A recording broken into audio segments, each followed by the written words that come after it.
Dr. Umar, happy to have you back, my guy. Glad to be back. Happy New Year. Happy New Year. Happy New Year. Got a lot to get into, man. A new year, and we got a lot to tap into, man. Tyler Perry, you heard how this new accuser came out? Yes, I did. I heard about the new accusations against Tyler Perry by Mario Rodriguez. I believe the lawsuit was filed late last month, December of 2025. But before I go into Mario, I want to back up to Derek Dixon, the original accuser. And the reason I want to back up to Derek Dixon, Art, is subsequent to the conversation we had about Derek Dixon's lawsuit several months ago. He did a television interview with one of the news anchors on one of the main networks. And this was September the 10th of 2025, I believe the date was for Derek Dixon's interview. It wasn't a very long interview, maybe 15 minutes, if that, but I thought it was a very telling interview because for the first time, we get to see him respond to questions about his lawsuit, his sexual harassment lawsuit against Tyler Perry. And one of the things that I thought was interesting about this, and of course, Derek Dixon is suing Tyler Perry for $260 million. Now, initially, his attorney allegedly sent Tyler Perry a demand letter for about 400 and something $1 million in order for him to keep quiet. And so that got cut down from 400 and something million to the current amount, which I believe is 260 million. But in this conversation, as the young lady was asking Derek Dixon these questions, I really didn't feel his answers were strong enough to suggest or establish, in fact, that he was a victim of sexual harassment. He talked about the time, when he went over Tyler Perry's home and Tyler Perry invited him to stay at the guest house. And so Tyler Perry walks him into the guest bedroom. Derek Dixon gets undressed down to his underclothing. And then later on, Tyler Perry gets in the bed behind Derek Dixon and starts rubbing his inner thigh. And so during the interview, Derek Dixon says he jumps up, and he said when he jumps up out of bed, Tyler Perry then says, I would just want to look at you, like turn around. I just want to look at you. And, so that situation happened. And then he said Tyler Perry left the room. He went back to bed. Now, of course, any man, I don't care if you're gay or straight, if you're being harassed by another man, you don't go back to bed. You go home. Now, of course, the pretext was they had been having some drinks, and Tyler Perry felt that it was too late for Derek to drive home alone, having possibly been inebriated. So he invited him to stay. But if this man got in your bed and rubbed your thigh and you had to jump up out the bed, and then he just said he wanted to just look at you, why do you not go home at that point? But what makes it even more egregious, in my opinion, or should I say more ridiculous of a story, is Derek Dixon finds himself back in Tyler Perry's guest home again, Art.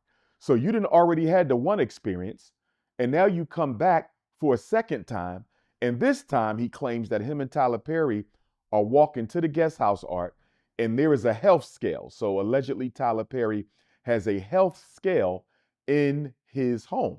And Derek Dixon asks Tyler Perry, what is that? What do you do with this? And Tyler Perry said, it's a health scale.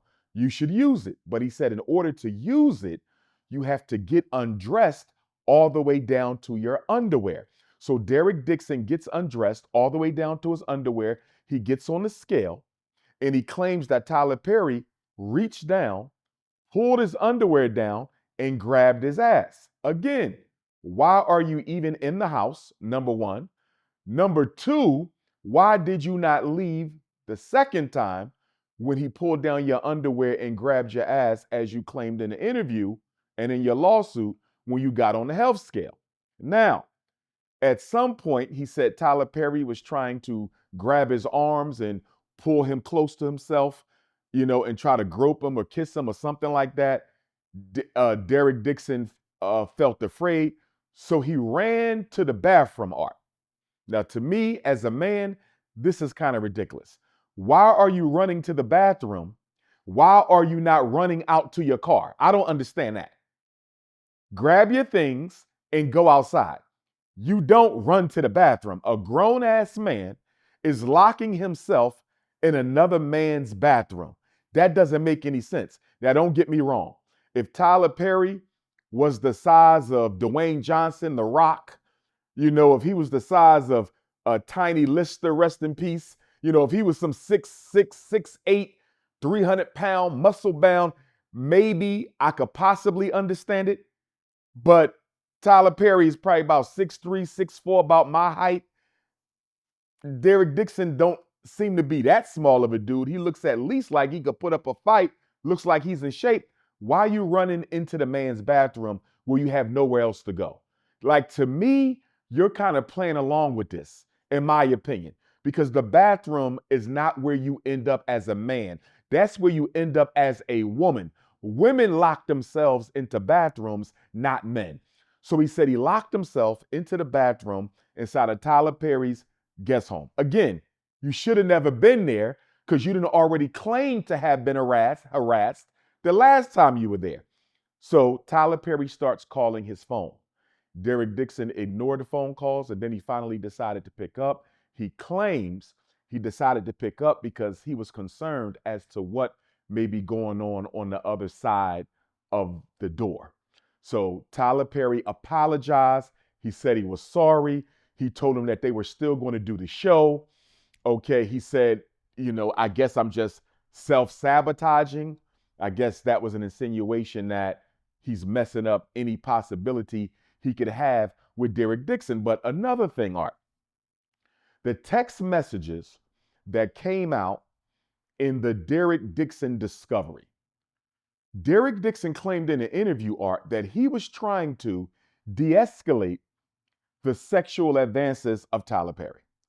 If I'm Tyler Perry's attorney, I'm going to have to ask this young man, how were you trying to de-escalate the sexual harassment in the text messages when in fact it appeared as if you were going along with those text messages? I'll give you an example. Tyler Perry texted Derek Dixon, allegedly, a photo of him by a jet ski. And he made some sort of a comment when Derek Dixon, acknowledged the text. Tyler Perry made some sort of a comment, allegedly, about his print in the shorts. Derek Dixon could have shut him down right there. No disrespect. I'm not interested in you like that. No disrespect. I'm not homosexual. Whatever the case was, he could have shut it down. Instead of shutting it down, he says, yeah, you look nice or something. That he didn't say anything sexy, but you didn't stop it. That was your opportunity to shut it down, and you kind of went along with it. And then, Art, either in that same text or a subsequent text, and I forget if it was the same text message or a subsequent text, Tyler Perry said, allegedly, I hope you will one day let somebody hold you and love on you. Something to that effect. I may be paraphrasing. I hope one day you will get around to finally letting someone hold you and love on you. Derek Dixon responded, Art, and he said, so do I. I'm working on that. Therapy is helping me. If Tyler Perry, who you say is making unwanted sexual advances towards you, if he text messages you and says, I hope one day you can get around to letting someone hold you and love on you, why do you respond by saying, so do I? Me too. I'm working on it and therapy is helping me. Does that not sound like you have a mutual interest as well in getting to know Tyler Perry on a personal, sexual level? I'm going to say like this, Art. Like I said in our first conversation, and I'm only bringing this up before we get into the second accuser because we haven't seen Derek Dixon talk. We only had the transcripts of the lawsuit. But having watched the interview, and I don't know because I was not there, so no disrespect to Derek Dixon. But having watched his interview, Art, I am more certain now than I was when we initially had this conversation that this is a quid pro quo blackmail type of a situation. That's what it looks like to me. You wanted your own show. Tyler Perry promised you your own show, but you wasn't willing to give up the booty until you got your own show. And so when Tyler Perry came to a point where he felt Derek Dixon was playing too hard to get, Art, he cut him off. And that's when Derek Dixon got angry and basically said, how dare you cut me off? This is what I'm alleging he's thinking to himself. How dare you cut me off? You don't do that to me. On top of that, I'm a privileged white male. Yes, you're a billionaire, but you're still black, and I'm going to sue you for this. See, here's the problem I have with Derek Dixon. It's the problem that I also have with Mario Rodriguez, who we're going to speak about in a minute. And that is, why does a man let another man go so far before you do something about it? Gay or straight, you're still a man. Why do you let another man take you down a road that far if you are not interested in this? I believe that had he gotten his show, he may have made the quid pro quo with Tyler Perry, gay for pay, because that's what this is looking like. This is looking like a gay for pay situation. If you want me to be your boy toy, I need to be properly compensated. And then the interviewer, the young lady who interviewed Derek Dixon, she said, why are you asking for so much money? Or something to that.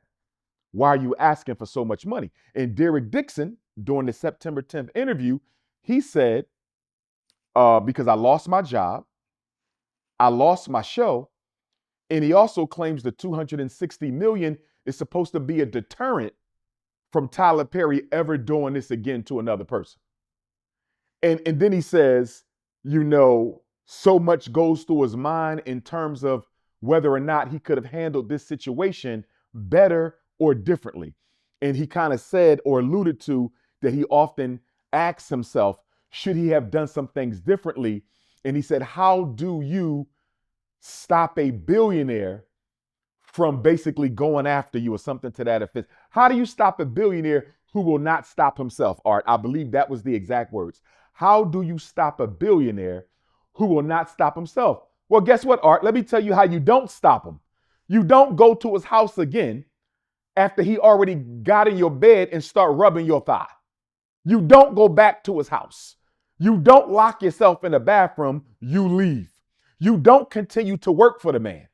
You don't respond to text messages where the man is saying, I hope you let somebody hold you and love on you. You don't respond by saying, me too, I'm working on it.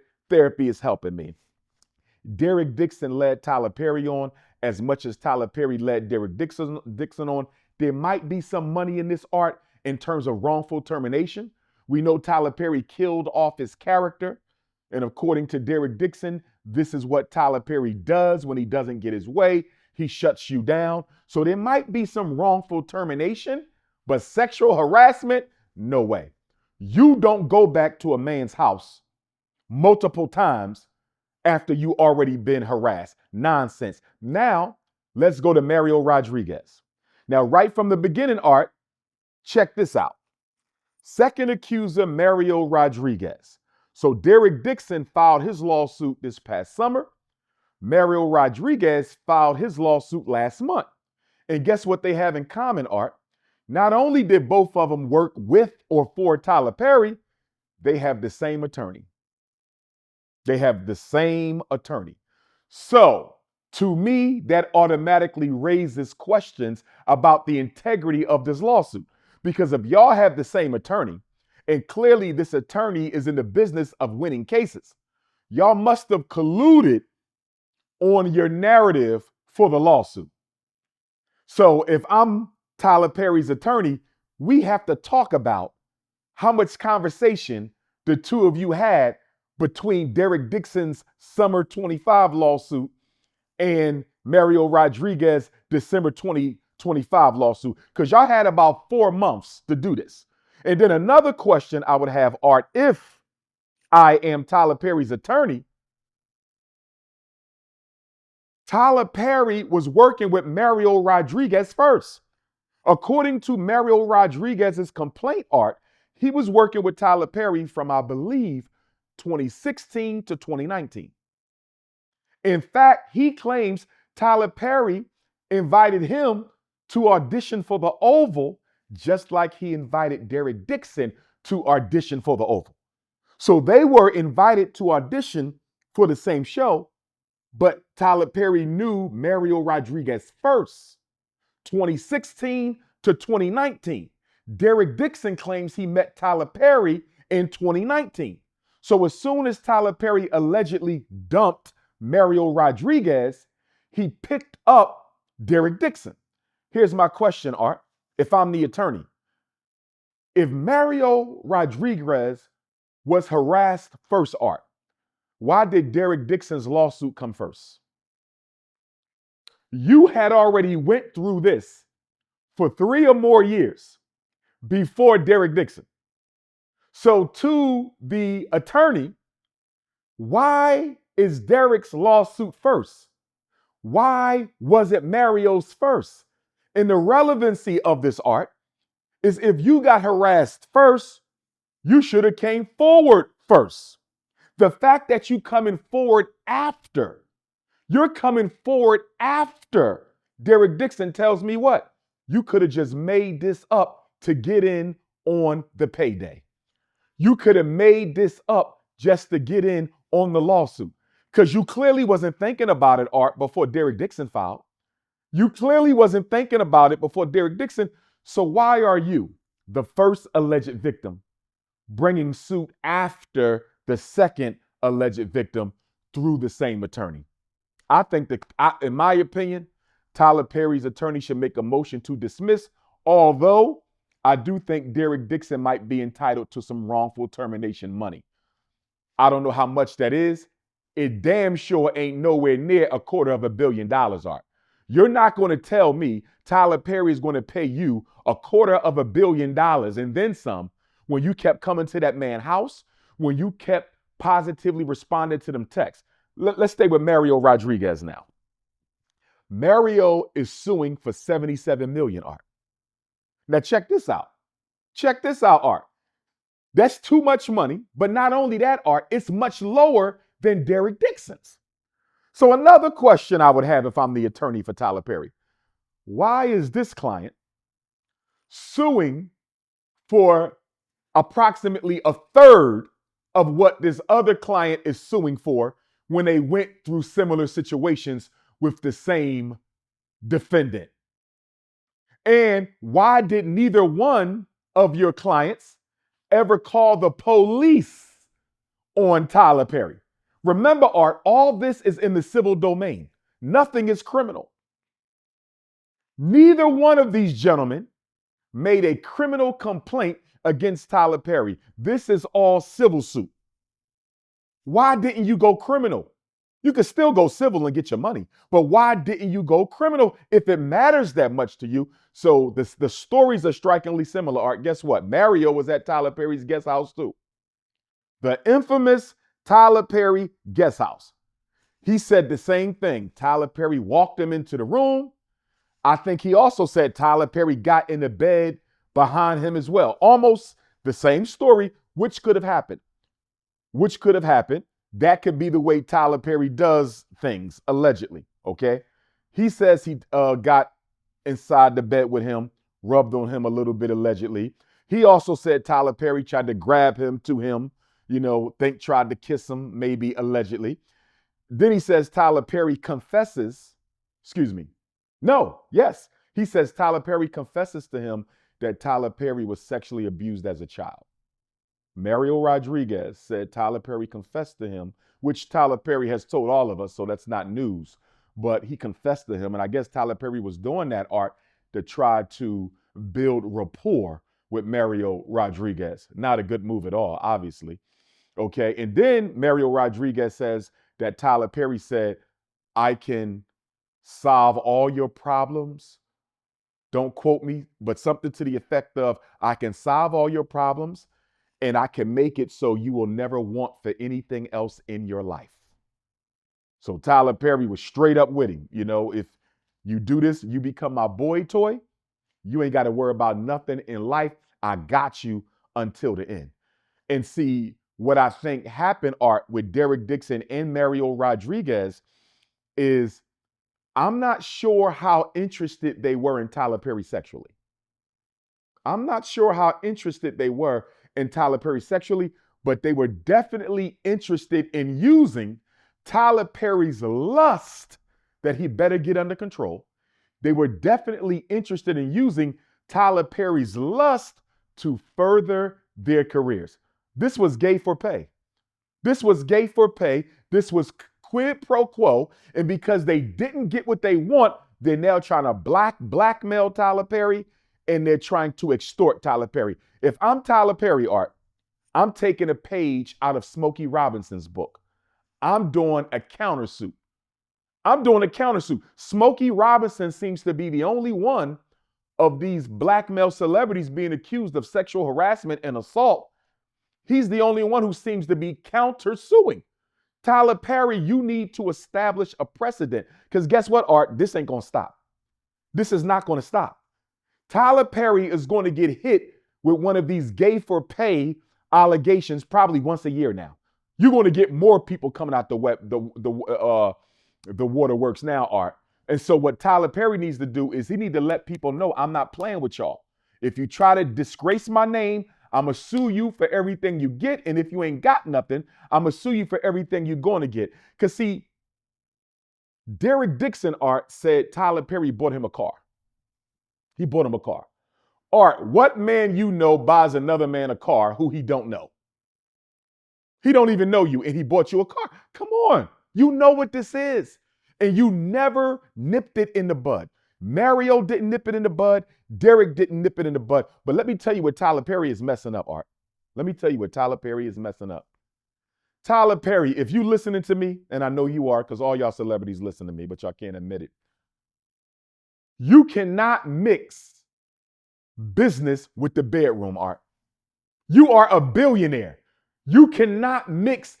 Tyler Perry allegedly, Art, if at least some of these accusations are true, Tyler Perry is using his media empire to meet men. Art, you can't do that. You got the biggest black studio in the history of American media, and you're using Tyler Perry Studios to meet men? Are you crazy? Do you want to lose everything you've built? This man got what, Art? 24 feature films. Tyler Perry got 20 plays. He got 17 TV shows. He got 2 best-selling books. He got a contract with Netflix. He got some of the best miniseries on Netflix, Beauty in the Black, or whatever that show is called. Tyler Perry is on top of the world. You're about to lose it all for man booty. If you need that, do it away from work. Art, if he that thirsty, and I'm not saying Tyler Perry is, but if he is that thirsty, Art, go get you a male prostitute.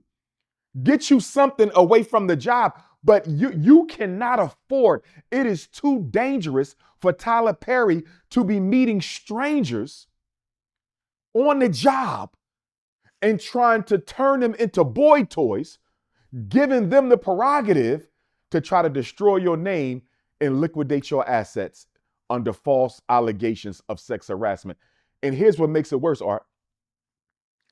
Derek Dixon was invited by Tyler Perry to audition for the Oval. He wasn't no actor to my knowledge. And even if he was an actor, he did not seek out Tyler Perry. Tyler Perry sought him out. According to Mario Rodriguez, Art, guess what? Will Smith invited him to audition. Excuse me, not Will Smith. Tyler Perry invited Mario Rodriguez to audition as well. So look at this, Art. Not only are you using your job, your empire, your business, your studio to pick up strange men, you are inviting men who are not even actors or experienced actors or professionals. He invited them in, Art. He invited them in. And because he invited them in, guess what? They feel like they have a right to tear him down because in their mind, after all, I'm a privileged white male and you still a black man as a billionaire. But more than that, you invited me into this. I didn't ask you if I can audition for the Oval. I didn't come to you and say, Tyler Perry, I want to break into the film business, the movie business. They didn't go to Tyler Perry. Tyler Perry allegedly, innocent until proven guilty, allegedly, Tyler Perry was interested in them and invited them into his empire that they are now trying to destroy. Tyler Perry got to cut it out, Art. He got to cut it out. He got too much to lose. Yeah, he got to get that under control, man. He moving sloppy out here, man. Oh, man. Yes, sir, man. Tyler Perry got to get it together. You know, Art, and I'm going to put on my therapist hat. As you know, my doctorate is in clinical psychology, and I'm school psychologist certified. I've done nothing but practice and study and work in the field of psychology my entire adult life. And I've said this before, Art, and I was called controversial. And I don't know why, because anybody who works with children would know this to be true, especially for black males. When a black male boy, when a young man under the age of 18, and the younger, the more traumatic, Art. The younger they are, the more traumatic. When a young man under the age of 18 is sexually assaulted, and we're going to talk about this when we get to Donnie McClurkin, it triggers in them, Art, a homosexual consciousness, identity, and a thirst to re-experience that type of a pleasure, even though it was traumatic, even though they did not want it, Art, because it was their introduction into intimacy. Look at that now. I didn't want to be homosexual. I didn't ask to be homosexual. But my first experience with sex, with anybody, was with a man. And so, even though it was abuse, what little pleasure I may have derived from that interaction, it is my first experience with sex. So naturally, Art, because this is your virginity being taken as an innocent male child, it's the first experience you had with any type of a pleasure. So your mind can play tricks on you, leading you to continue to seek out same-sex pleasure against your conscious will. Your unconscious is hunting for that same experience, although it goes against what you desire with your conscious mind. And we know that our conscious mind, Art, is 75% stronger than our conscious mind. Most of what we do is based on our unconscious. It is the hidden motives, the hidden trauma, the hidden unmet needs, the hidden emotions, the hidden memories. Those are the things that guide and dictate your life, Art. And that's why Carl Jung, who was a white psychologist, but I think he was one of the best white psychologists, okay, not the best psychologist, because that's going to go to Dr. Amos Wilson. That's going to go to Bobby Rush. That's going to go to Naim Akbar. That's going to go to Wade Nobles. And I can go on down the line. That's going to go to Asa Hilliard. But nonetheless, Carl Jung, Art, said, if you don't make the unconscious conscious, Art, if you don't make the unconscious conscious, it will run your life. And one of the things that homosexual black men have to do is make the conscious conscious.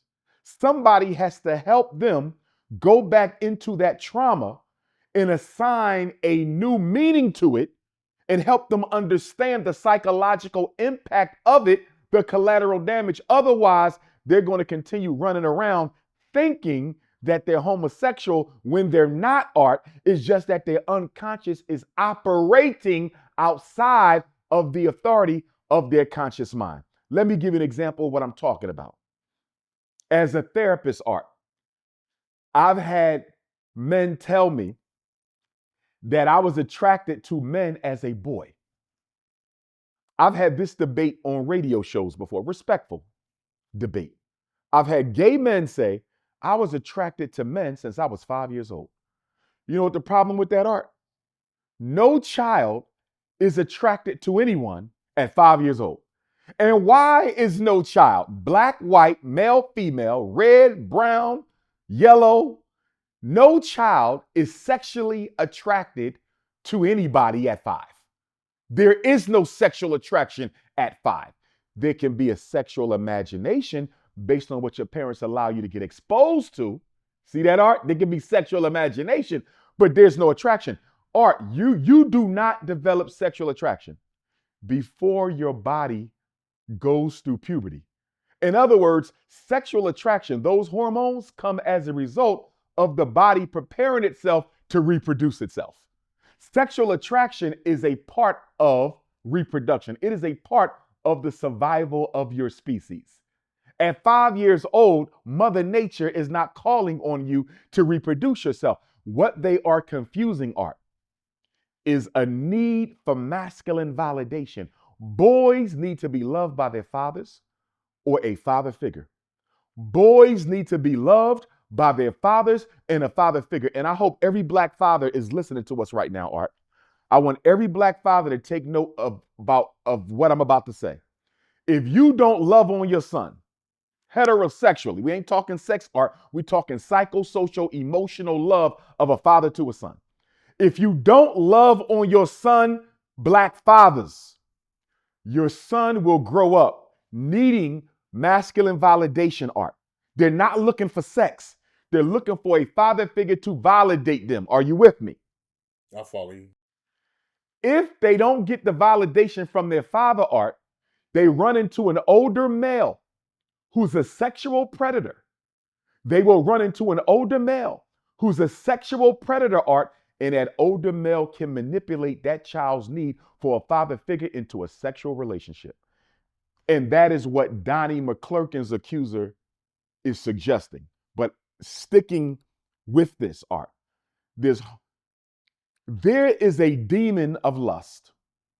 Every religion and every culture acknowledges it. Many cultures will acknowledge that there is a demon of homosexuality.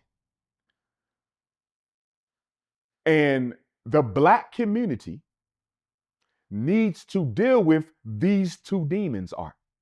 Because if we don't wrestle and destroy this demon, or at least liberate ourselves from this demon of lust and this demon of homosexuality, black boys will continue to be taken advantage of. Tyler Perry was molested. Donnie McClurkin was molested. Tyler Perry was molested. Donnie McClurkin was molested. And in turn, allegedly, they could possibly have been possessed by the demons of lust and homosexuality, which have grown so strong, Art. Because if you don't address those demons, they get stronger and stronger and stronger. So at the moment of molestation, the lust demon and the homosexual demon comes into your person. But they haven't taken over yet, Art. They're just there. But if you don't acknowledge and deal with them, they grow stronger. And now, hypothetically and allegedly, Tyler Perry's lust and homosexual demon, Donnie McClurkin's lust and homosexual demon may be out of control, and it requires spiritual intervention. The black community has to get in front of this lust demon and this homosexual demon. And this is why I'm so disappointed in President Barack Obama. This is why I'm so disappointed in President Barack Obama. And let me say, Art, I love all black people. Gay, straight, lesbian, transgender. I love all black people. I wish no harm against nobody. But same-sex relationships does not bring anything positive into the black community systemically or culturally. Nothing positive comes from it. I'm not calling them bad people, Art. I would never do that. Never do that. They are my brothers and my sisters, and I love them. But I'm simply stating nothing positive is going to come from these type of lifestyles in the black community. Nothing at all. And if we want to stop this from growing, we got to deal with it. And although we had same-sex relationships before Obama, we had same-sex relationships before Obama, Art, but Obama popularized it. Obama verified it.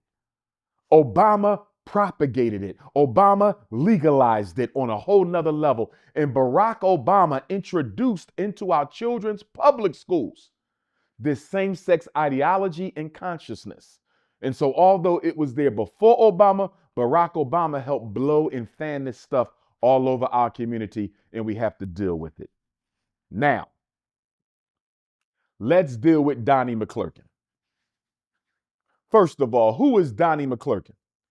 In my opinion, and I'm not the greatest connoisseur of gospel music, Art, but in my opinion, Donnie McClurkin is probably on the Mount Rushmore of gospel music.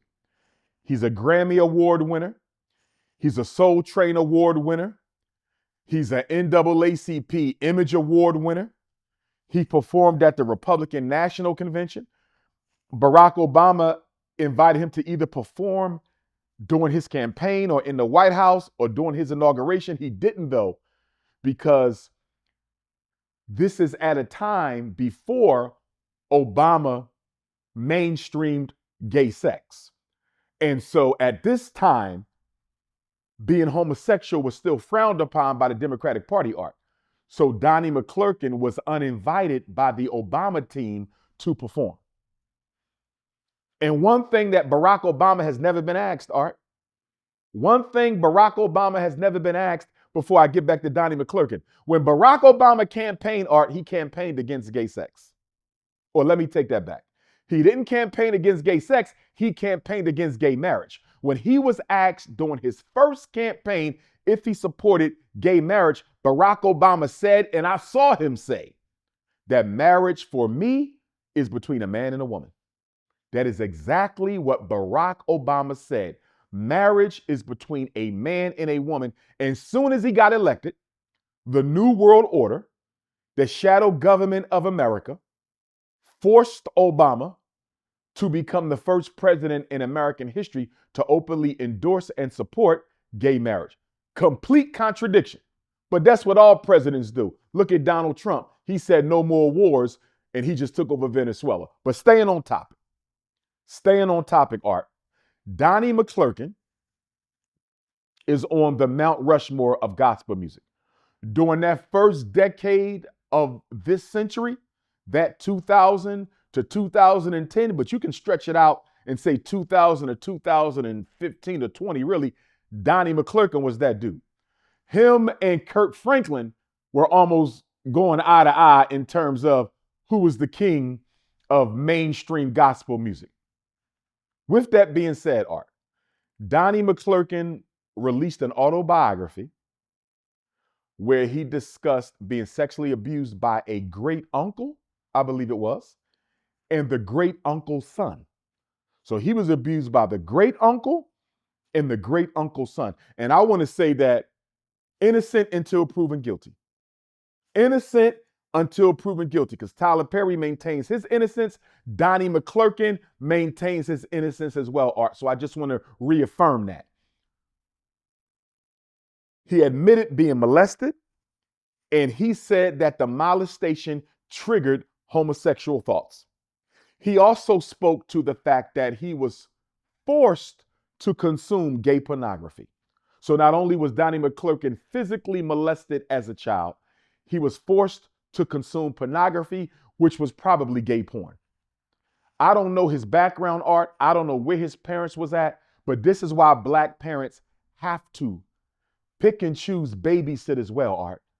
You have to be careful who you leave your children around, because these are the types of demons that are in the Black community. It's not just the Roman Catholic Church, it's the Black community as well, Art.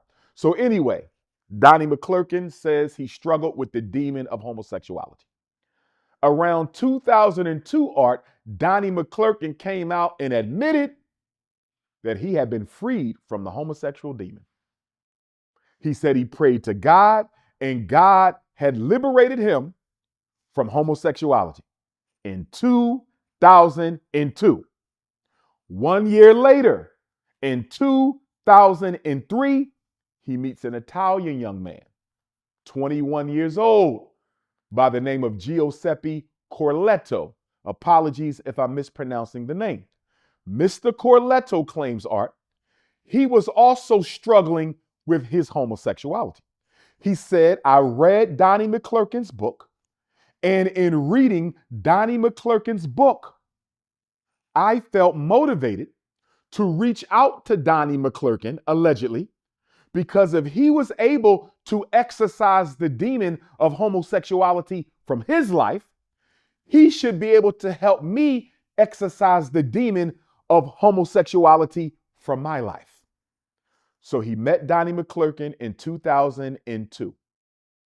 Around 2003, Art, 2004, he becomes Donnie McClurkin's assistant.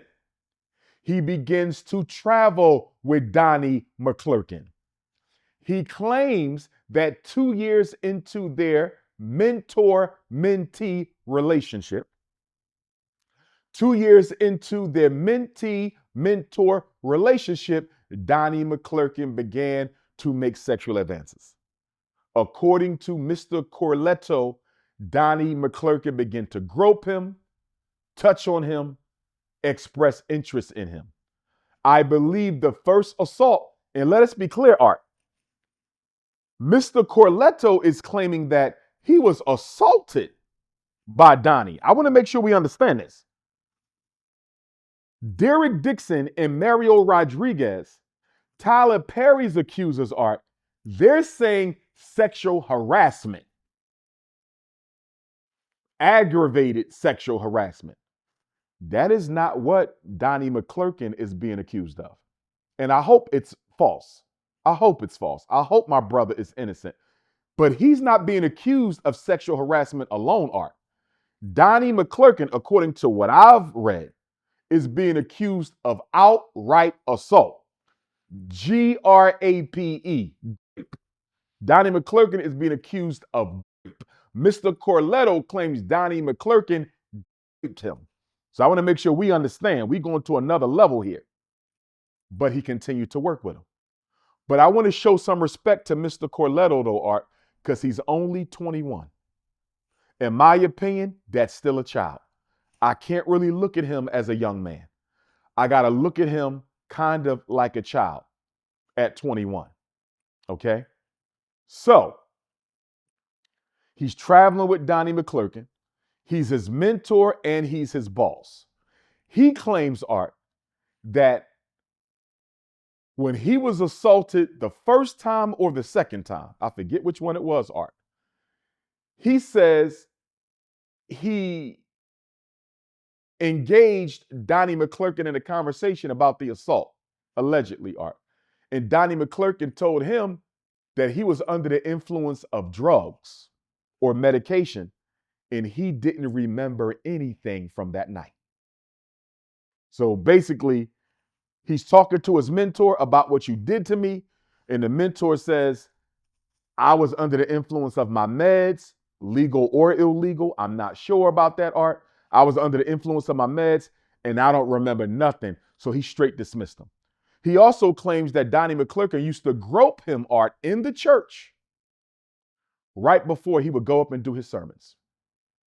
He said he would basically sexualize him in the church. This is all alleged in the complaint from the Italian gentleman, Mr. Corletto or Corlito. Donnie McClurkin would grope him and go up and do his sermons. He said in one instance, 2007, Art, Donnie McClurkin brought his girlfriend with him. So it's Donnie McClurkin's girlfriend, and his assistant, Mr. Giuseppe Corletto. And Mr. Corletto claims, Art, that even though Donnie McClurkin was with his woman, he still managed to get into Mr. Corletto's room and rape him again with his girlfriend on the trip.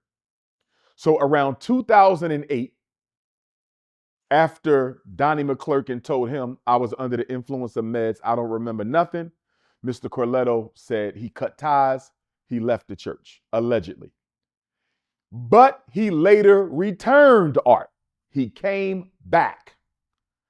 And there was another incident in Niagara Falls, New York, Art.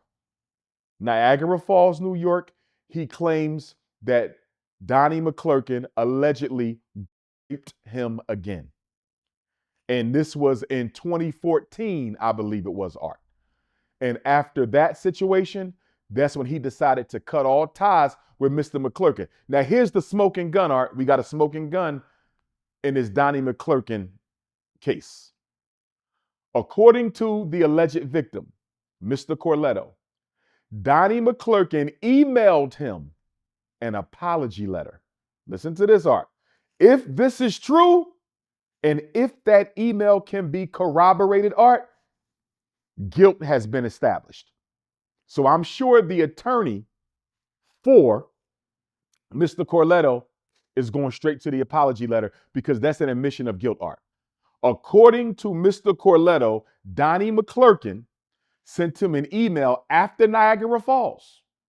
After Niagara Falls, this is 12 years ago, and he says, I'm sorry for what I did. I am a dirty old man. And I'm paraphrasing, Art. I'm sorry for what I did. I'm a dirty old man, and I had no business manipulating a young man who's coming to me for guidance and mentorship. I had no right to manipulate you into a sexual relationship when you were trying to free yourself from the demon of homosexuality. Art, if this letter can be proven to have come from Donnie McClurkin, and I hope it's fabricated, for the sake of Donnie, for the sake of the black community, for the sake of the black church, and we're going to deal with this when we talk about TD Jakes, but I'm hoping that it's false, Art. Because if it's true, and I'm standing with Donnie McClurkin until proven guilty, but if it's true, Art, Donnie McClurkin could almost be put in the same category as Sean Puffy Combs. For 3 reasons, Art. For 3 reasons, Art. Number one, you told the world in 2002 that you were freed of the homosexual demon. You even spoke against homosexuality in 2015. So the year after you claimed freedom from the gay demon, the gay spirit, you meet a young man who's needing you to help liberate him from the gay spirit, and instead you reintroduce him back into the gay spirit. And then allegedly you raped him twice, even on a trip when your girlfriend was present. Is bad, Art. And thirdly, you are a minister. You are a man of the cloth. Do you know what this does to the black church? Do I need to remind people about the Eddie Long situation? No disrespect, because he is deceased, and I don't like to bring any dishonor to the deceased. But remember Eddie Long, Art. He was engaged in inappropriate sexual relations with at least 2 young boys. I think they were young men as well. They might have been like 20 or something like that, but still children, in my opinion. And his church helped him cover it up. And he apologized and got reborn and went right back to the pulpit. So, Art, the black church has to deal with the zesty spirit. If the black church does not deal with the zesty spirit, they are no better than the Catholic Church. If we don't deal with the zesty spirit in the black church, how can we criticize the Catholic Church when we have our own children being molested and young men in our own community by men who are supposed to represent God in these so-called religious institutions? When is the black church going to have a conference on the homosexuality of black pastors and the abuse, the homosexual abuse of black boys? When are we going to have this conversation? Because I keep seeing people run from it. Stop running from it. This is a problem. So again, Art, I'm hoping Donnie McClurkin is free from these charges, but this is serious. Now, to Mr. Carletto's credit, Art, he has not specified an amount of damages that he's looking for. He has not specified an amount of damage that he's looking for. So, to his credit, this don't seem to be a money grab, which kind of speaks to the potential integrity of the case. But if I'm Donnie McClurkin's attorney, Art, I do got to ask two questions. If I'm Donnie McClurkin's attorney, I do got to ask Mr. Carletto a couple questions. Even though you were 21, why didn't you stop going to the church? Why didn't you tell anybody? That's number one. Why? I understand manipulation. I understand how men in power, women in power can manipulate you, Art. So I'm not insensitive to that. But still, you could have stopped going to the church. You could have stopped working. When you quit in 2008, why did you go back? After you got allegedly raped in 2007, why did you put yourself in a situation to get raped again in 2014? Here's what I'm going to say, Art. I don't think he was raped. I think it was consensual, but I have to put consensual in quotes because he was only 21 years old. Do you follow where I'm coming from? Yep.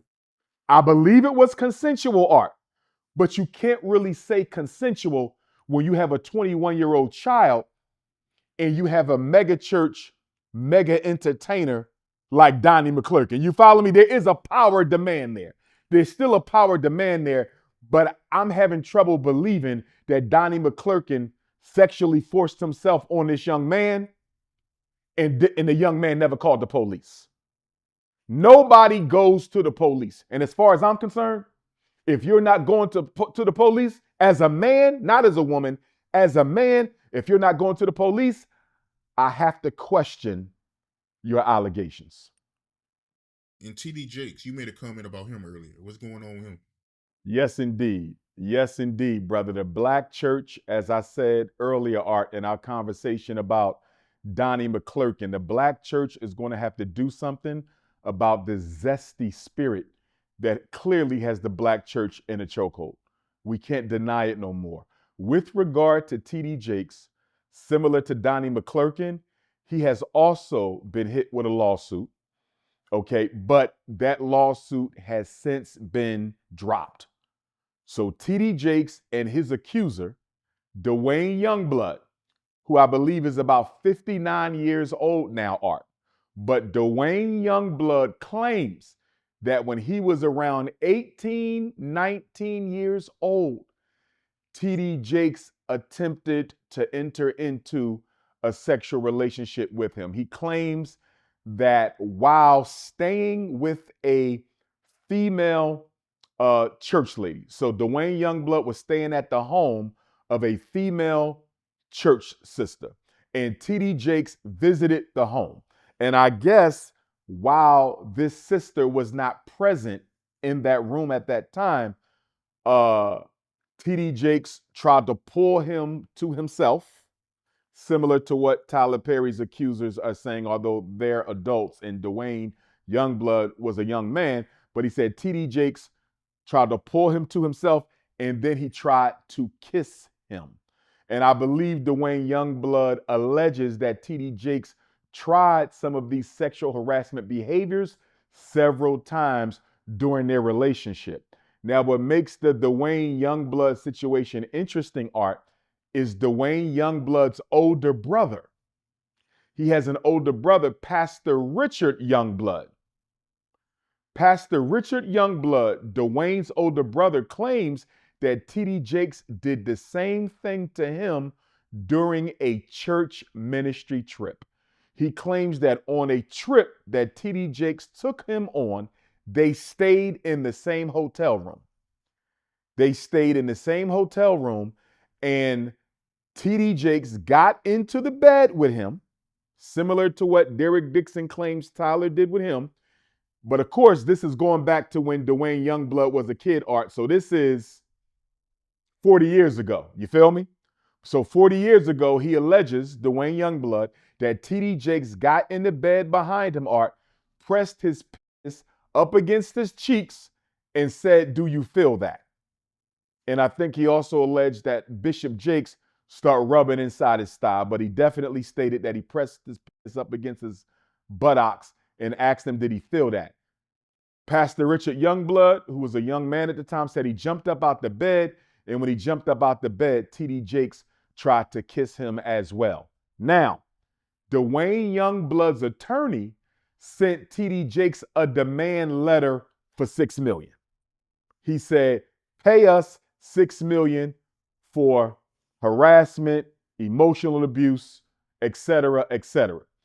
T.D. Jakes, in turn, Art, countersued for defamation of character, and he sued Dwayne Youngblood for about $75,000, $76,000 in legal fees, right? So you got the $6 million demand letter from Dwayne Youngblood's attorney accusing T.D. Jakes of having molested him 40 years ago when he was between 18 and 19. You got the big brother, said he did the same thing to me when we stayed in the hotel together. You got the T.D. Jakes countersuing for $75,000, $76,000 in legal fees. 3 months ago, Art, 3 months ago, both parties, Dwayne Youngblood and Bishop T.D. Jakes, mutually agreed to drop their lawsuits. We don't know what the terms were. We don't know if there was any payment. We don't know if there was any NDA. It just went quiet, and the case is a drop. Now, allegedly, there's at least 5 other men out there who claim that when they were also teenagers/young adults, Bishop T.D. Jakes tried to do the same thing to them. I hope the bishop is innocent. I respect T.D. Jakes.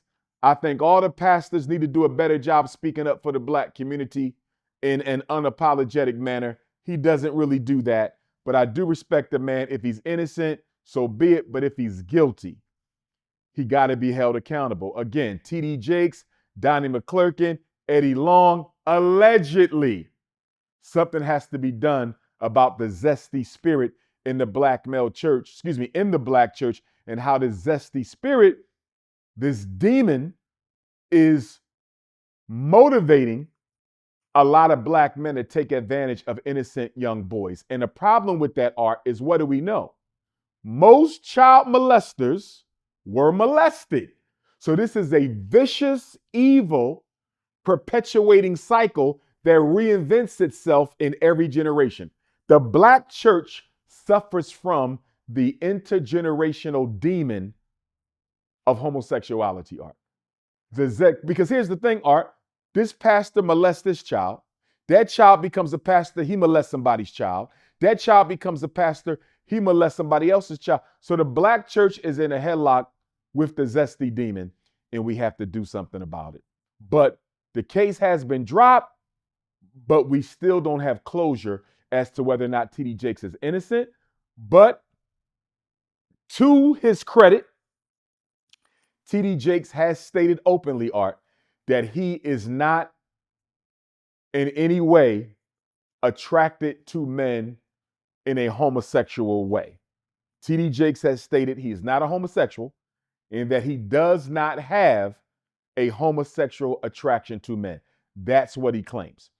Okay, now the one thing that's working against Dwayne Youngblood, Art, the one thing working against Dwayne Youngblood, why are you making these accusations 40 years later?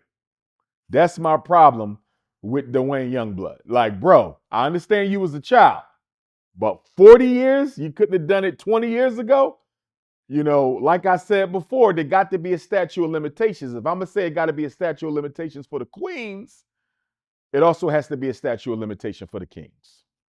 Absolutely. Yeah, to come out all those years later, man, that's crazy, bro. Yeah, but it was too late to come out.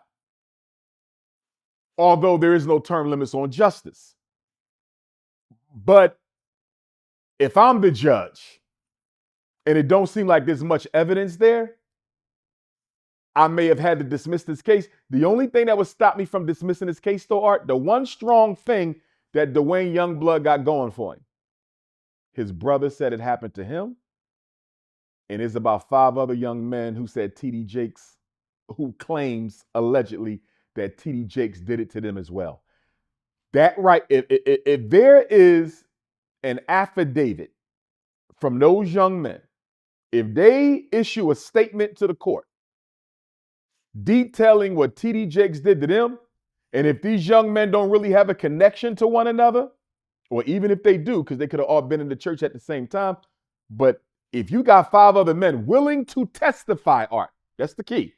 If there's 5 other men willing to testify against TD Jakes, claiming he did this to them when they were young, when they were either teenagers or young men, then I think there's something to the story. But again, to TD Jakes' credit, no disrespect to the elder, both of them agreed to mutually drop their cases, their lawsuits. We just don't know what the terms were. Absolutely. But I gotta ask you about this. You heard how Will Smith he got sued for harassment? Yes, sir. Yes, sir. My Philadelphia brother, I heard about it. You know, I'm a big Will Smith fan. I'm a big Will Smith fan. You know, I'm always going to ride for the hometown. So Will Smith, there's a violinist by the name of Brian King Joseph. BKJ, Brian King Joseph. He is suing Will Smith for an unspecified amount of money. So just like with Donnie McClurkin's accuser, Will Smith's accuser also doesn't seem to be motivated by money. But he is suing Will Smith for sexual harassment, wrongful termination, and retaliation. So based on this story Art, Brian King Joseph, who was on America's Got Talent, he was once a contestant on America's Got Talent. He met Will Smith around November of 2024, not about a year and a half ago. November 2024, he was invited to play the violin for Will Smith. Will Smith was working on his album and his tour. Will Smith allegedly liked Brian King Joseph's violin performance. He invited Brian King Joseph. Will Smith invited Brian King Joseph to join his tour Art. So they go on tour. According to Brian King Joseph, him and Will Smith started spending a lot of time together. He claims that Will Smith said, I have a special connection to you, unlike I have with anyone else.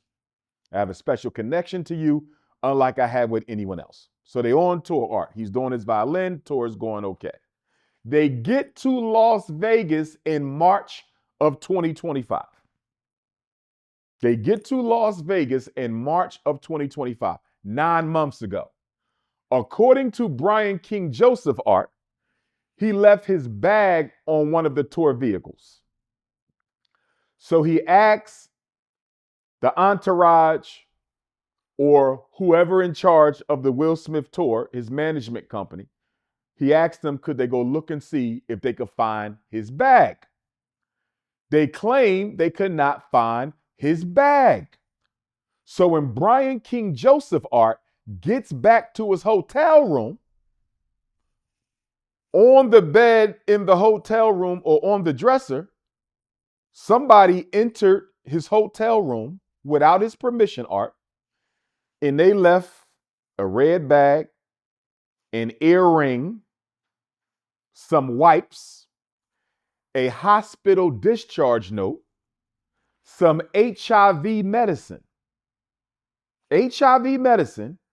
hospital discharge note, earring, red bag, some wipes, and a little note that says, I will be back, just you and I. Signed Stone O.P., I think the name was. Now, Brian King Joseph says that this was sexual harassment. He said that this left him in a state of PTSD. He said he reported it to the police. He reported it to hotel management Art, and he reported it not directly to Will Smith, but to Will Smith's management team. They accused him of lying, allegedly, and he was subsequently terminated. Now, in the state of California Art, You cannot terminate someone for reporting sexual harassment. So he does have a potential case there if he is considered an employee as opposed to be considered a contractor. See, there's a difference, Art. You can be an employee or you can just be an independent contractor. So I'm wondering what California law says about being an independent contractor. Does that law cover Brian King Joseph as an independent contractor, or must he be on the books as an employee? Now, Brian King Joseph does a live stream, Art. It was pretty brief. He doesn't mention Will Smith's name, but he said basically, I have a lawsuit, and I'm paraphrasing, against somebody who's very big in the entertainment world. And he says I should not be bullied or shamed or threatened for exposing sexual harassment. Okay. And he pretty much left it like that. I don't know why he went live. I don't think the live was necessary unless he needed to send a message to Will Smith to let him know that he wasn't playing. Now, interestingly, he's being represented by the same attorney as Tyler Perry's accusers. So this guy, this sounds like the second coming of Tony Busby. This is like Tony Busby all over. So you're representing Mr. Rodriguez, you're representing Derek Dixon, and now you're representing Brian King Joseph. But Brian King Joseph's case seems a little bit more believable. And the reason I say that, Art, is there's nothing in Brian King Joseph's lawsuit against Will Smith, in my humble opinion, that shows Will Smith personally did anything wrong. So the first question I have for Brian King Joseph and his attorney, what did Will Smith do? I don't see anything, Art, saying he groped him. I don't see anything saying he raped him. I don't see anything saying he tried to hug me or kiss me. I don't see anything saying they had any type of sexual exchange. The only thing I see in the lawsuit is Will Smith said we had a special connection. So is it possible they were involved in a relationship that Brian King Joseph doesn't want to make public? I guess it's possible. But in defense of Will Smith, it ain't listed in the lawsuit. I don't really see what Will Smith did to him. Like, it appears, Art, that the sexual harassment is being limited to the things that were left on his bed. But then the other question I got, Art, were these the contents of the bag that Will Smith's management team said they couldn't find for you? Because remember, he said he left his bag. They said he couldn't find the bag. And then he goes to his hotel room and all of this stuff is on the bed. Or so did somebody find his bag? And I say this with all respect to Brian King Joseph and with all humility, Art, because this is a very private thing. And I apologize to the brother if he was exposed like this, because this was wrong. And if Will Smith's management team did this to him, Art, they owe him some money, because this is wrong. And this is why he might be saying he suffers from post-traumatic stress. Were the contents on his bed the contents from his bag, Art? In other words, is Brian King Joseph, our brother, is he infected with HIV/AIDS?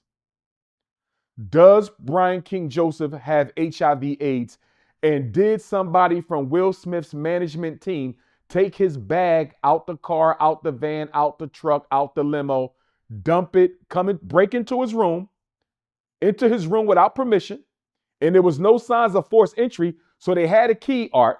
And according to Brian King Joseph, the only people who had access to his room was the management team.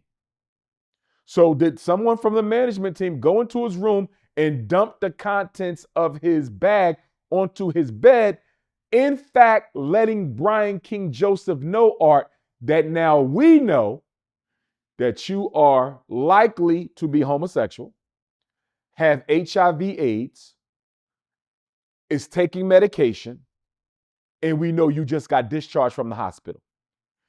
Because Art, if the contents on his bed are not the contents from his bag that he couldn't find, what is the meaning of those contents?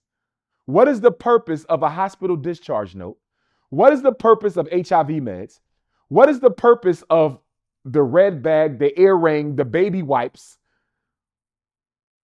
And then who wrote the note? Now, the note, Art, I think the note was somebody being sarcastic and disrespectful. When they said, I'll be back, just me and you, I think that was them being sarcastic. To me, it looks like they tried to make fun of the brother for being HIV positive. And if that's true, Art, I love my brother Will Smith. Will Smith needs to fire them. And Will Smith needs to turn around and sue whoever did this on his management team for what they did to Brian King Joseph. In other words, Will Smith, through his attorney, needs to make it clear, I had no part in this. I'm sorry this happened to you. We're going to make this right with you financially. And if I was Will Smith, I'll invite the brother back on my tour. I would invite, if I'm Will Smith, I invite him back on the tour, Art, because you don't expose somebody's medical status like that. You don't, that was wrong. If that young brother got HIV, that's his business. That's his business. If he gay, that's his business. If he on meds, that's his business. You don't put that out there like that. That was wrong, man. To tell him you don't know where his bag is and you knew where it was and then you dumped the stuff out in his room, that's wrong, Art. That's wrong. He deserves to get paid. Will Smith should then sue and get his money back from the people who acted on his behalf, but without his consent and unprofessionally. So pay him and then sue the people from your management team for whatever you had to pay Brian King Joseph and then invite him back on the tour. That's what I think Will Smith should do, Art. But I think the brother HIV positive. I think it was his stuff that was dumped out on the bed. I think his attorney is wording the lawsuit, Art, the way he's wording the lawsuit to try to conceal his medical privacy. He's trying to keep that private. You follow what I'm saying? They're trying to keep that private. And I'm going to be honest with you. This is the first accuser, Art, that I feel sorry for. This is the first So you feel accuser. sorry for him. Yeah, man, because if the brother got AIDS, Art, come on, man. Come on, you don't do that. You don't do that. He's looking for his bag. You tell him you can't find it, and then you open up his room, allegedly, and dump all the stuff on his bed and then leave a little love note to be smart. And then they fire him. And then after you do this to him, Art, then you're going to fire him off the tour. So you done already exposed his business. And then you're going to fire him from the tour. So he's definitely getting wrongful termination money. He's definitely getting wrongful termination money. And if Will Smith had any knowledge of this, Will Smith needs to make it right. And if he didn't have any knowledge of this, he needs to fire who did it and then sue them for the same amount of money he has to pay Brian King Joseph. But Will Smith can fix this. And it doesn't seem like Brian King Joseph is after any specific amount of money, Art, because he didn't name a price. How do you feel about what's going on with L.A. Reid right now? And I heard that John Legend, he testifying against him. Yes, sir. Yes, sir. The L.A. Reid situation is unfortunate, similar to the Tyler Perry situation. And it's funny, Art, because when we talk about these sexual harassment allegations against these prominent Black men, we're talking about the cream of the crust, because Donnie McClurkin goes on the Mount Rushmore for gospel singing. Tyler Perry goes on the Mount Rushmore for movie production. L.A. Reid goes on the Mount Rushmore for music production. So we're talking about the cream of the crop. Sean Combs, Smokey Robinson. Everybody we discussed, Art, are Mount Rushmore level celebrities. So it's a shame that every week almost you have Black men being accused of crimes that in many cases they did commit, and in many other cases they may not have committed. Now, in the L.A. Reid situation, Art, there was a sister there is a sister by the name of Drew Dixon, who worked with L.A. Reid at Arista. And let me just say this is not the first time L.A. Reid was accused of sexual harassment. In 2017, when he was working at Epic Records, I think L.A. Reid may have been the president of Epic Records at the time, but in 2017, he promptly resigned from Epic Records after being accused of sexually harassing his female assistant. Now, good news or not so good news, in L.A. Reid's case, this is heterosexual harassment, whereas everything else we just talked about has been homosexual harassment, alleged. So, Drew Dixon says that from the time L.A. Reid came to Arista Records, he started making inappropriate and unwelcomed sexual advancements towards her. Okay, 2000. Soon when he got there, she claims, Drew Dixon, that on 2 separate occasions, L.A. Reid sexually assaulted her twice in 2001. In 2002, she quit Arista and went to Harvard Business School. And I believe she graduated from Stanford, so she's a well-educated, accomplished sister. She comes back to the music industry in 2004. She says, let me try to do this again. And she claims that at every turn, with every opportunity, with every initiative that she tried to reestablish herself in the music business, Drew Dixon claims that L.A. Reid sabotaged her. He shut her down. He had other people not work with her. She also claims that he stopped her from signing both John Legend and Kanye West. And this is probably the reason why John Legend is scheduled to testify in the trial on behalf of Drew Dixon against L.A. Reid. And the trial begins this week. The lawsuit was filed November of 2023, Art. So even though the trial begins this week, the lawsuit was filed almost 2 years ago, November of 2023. Well, 2 years ago, November 2023 to November 2025, well, you're 2 years, and now we're in January. So she filed the lawsuit about 26 months ago, but it's just now going to trial. L.A. Reid tried to get the trial dismissed, and the judge said no. So the judge decided that there's enough evidence in this case for it to proceed. Again, it's a civil trial like everyone else.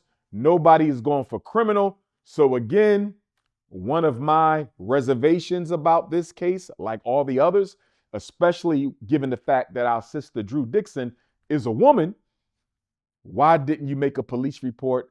Why did you not call the police? Why was there no criminal charges pressed? You always have to ask that question.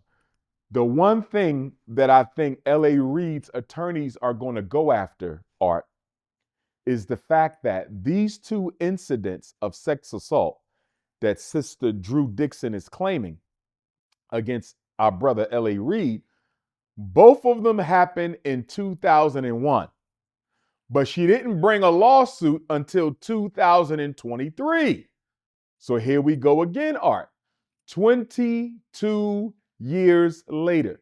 This is an educated woman, an accomplished woman, a beautiful woman. She has been involved with signing Nas to publishing deal, Eric Sermon to publishing deal.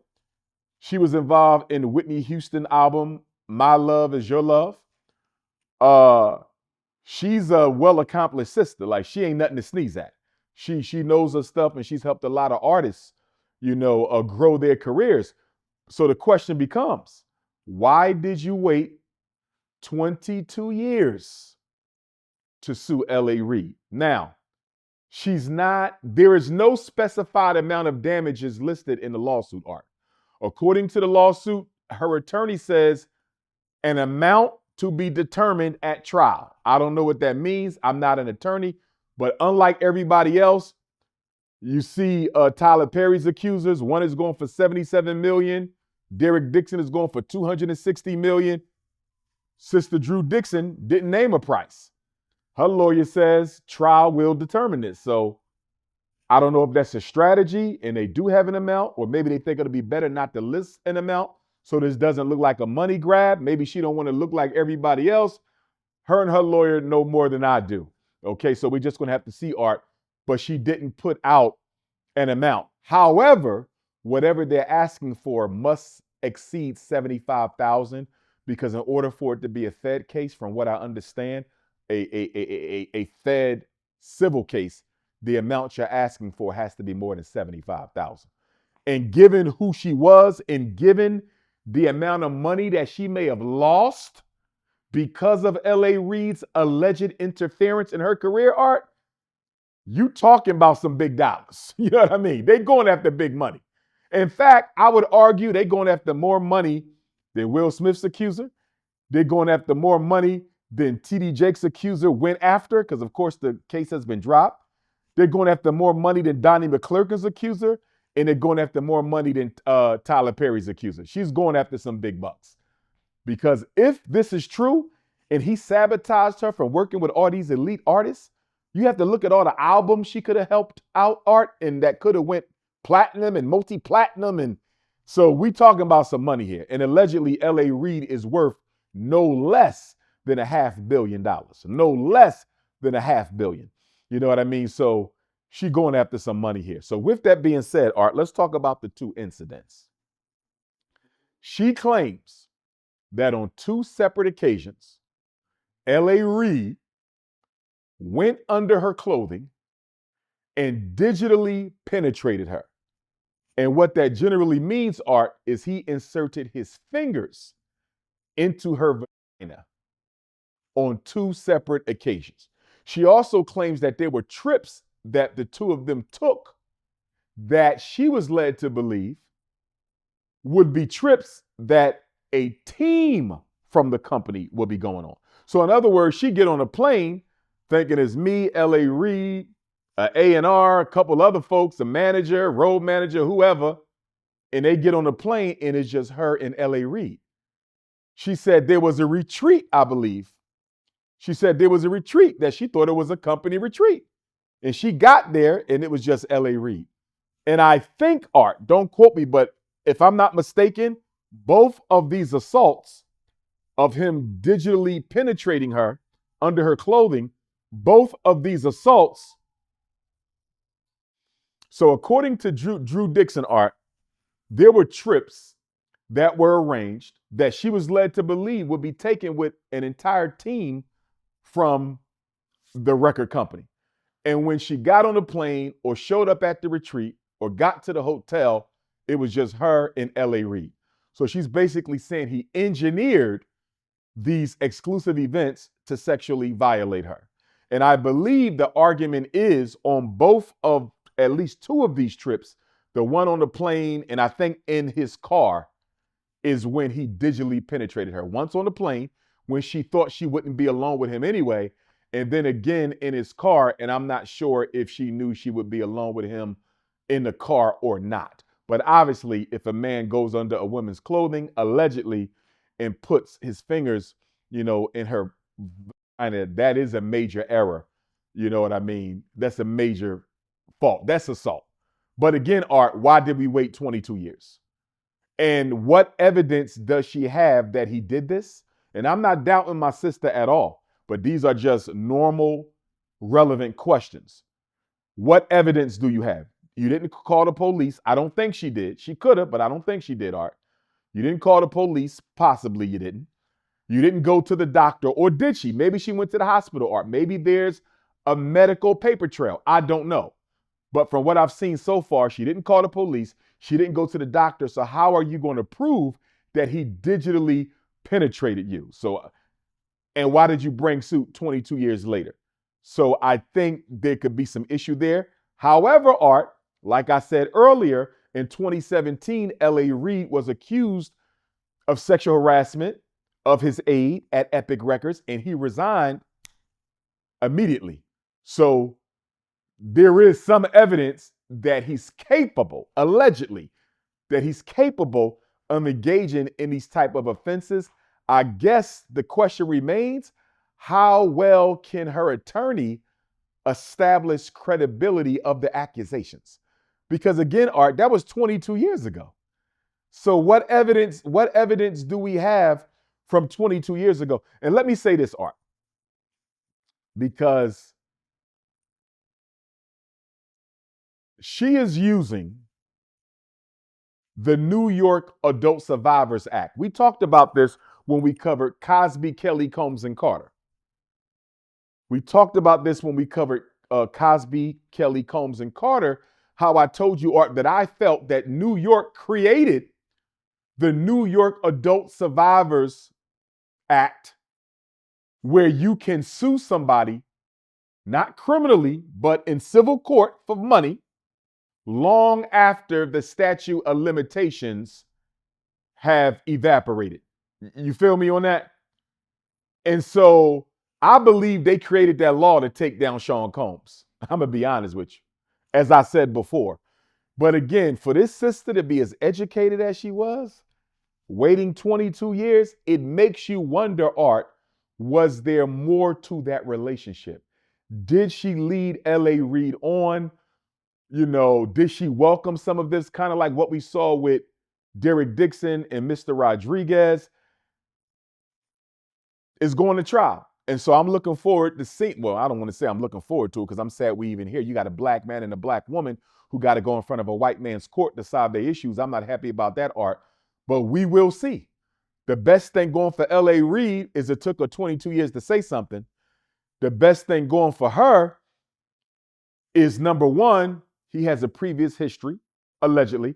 And number two, Art, I'm sure her lawyer can prove, or should be able to prove, allegedly, that L.A. Reid sabotaged her music dealings. You feel me?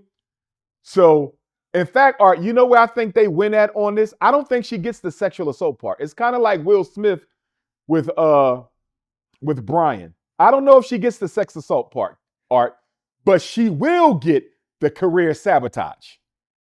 She will get the career sabotage. So if nothing else, Art, L.A. Reid could allegedly been a hater. He could allegedly been a sexist. He could allegedly been mad at her that she would not give him no cookies, no Cinnabons, okay? That might be the situation. So I think with John Legend testifying, and we don't know what John Legend is going to say, Snow Bunny John Legend. I like John Legend's first album. That's one of my favorite. My first trip to Africa, that was the only album I listened to. I love that song. Shout out to John Legend. Of course, I don't agree with him being married to a non-black woman, but nonetheless, I think they may get a win on the career sabotage. But after 22 years of the digital penetration, with the possibility of no medical paper trail, no criminal complaint, and you wait 22 years, I don't know if she get that part, Art. I don't know if she gets that. What you think about John Legend testifying against him? I'm interested in seeing what John Legend is going to say. And then I'm also wondering, does John Legend and L.A. Reid have any past conflict? Like, did L.A. Reid do anything to mess over John Legend? In other words, we don't know how he going to testify. He could say, I don't know nothing. Or he could say L.A. Reid sabotaged her because she was working with me and then all of a sudden she wasn't. You know what I mean? Or he could defend L.A. Reid. So we got to wait and see. But we know L.A. Reid has worked with everybody from Usher. Because remember, him and Babyface founded LaFace Records.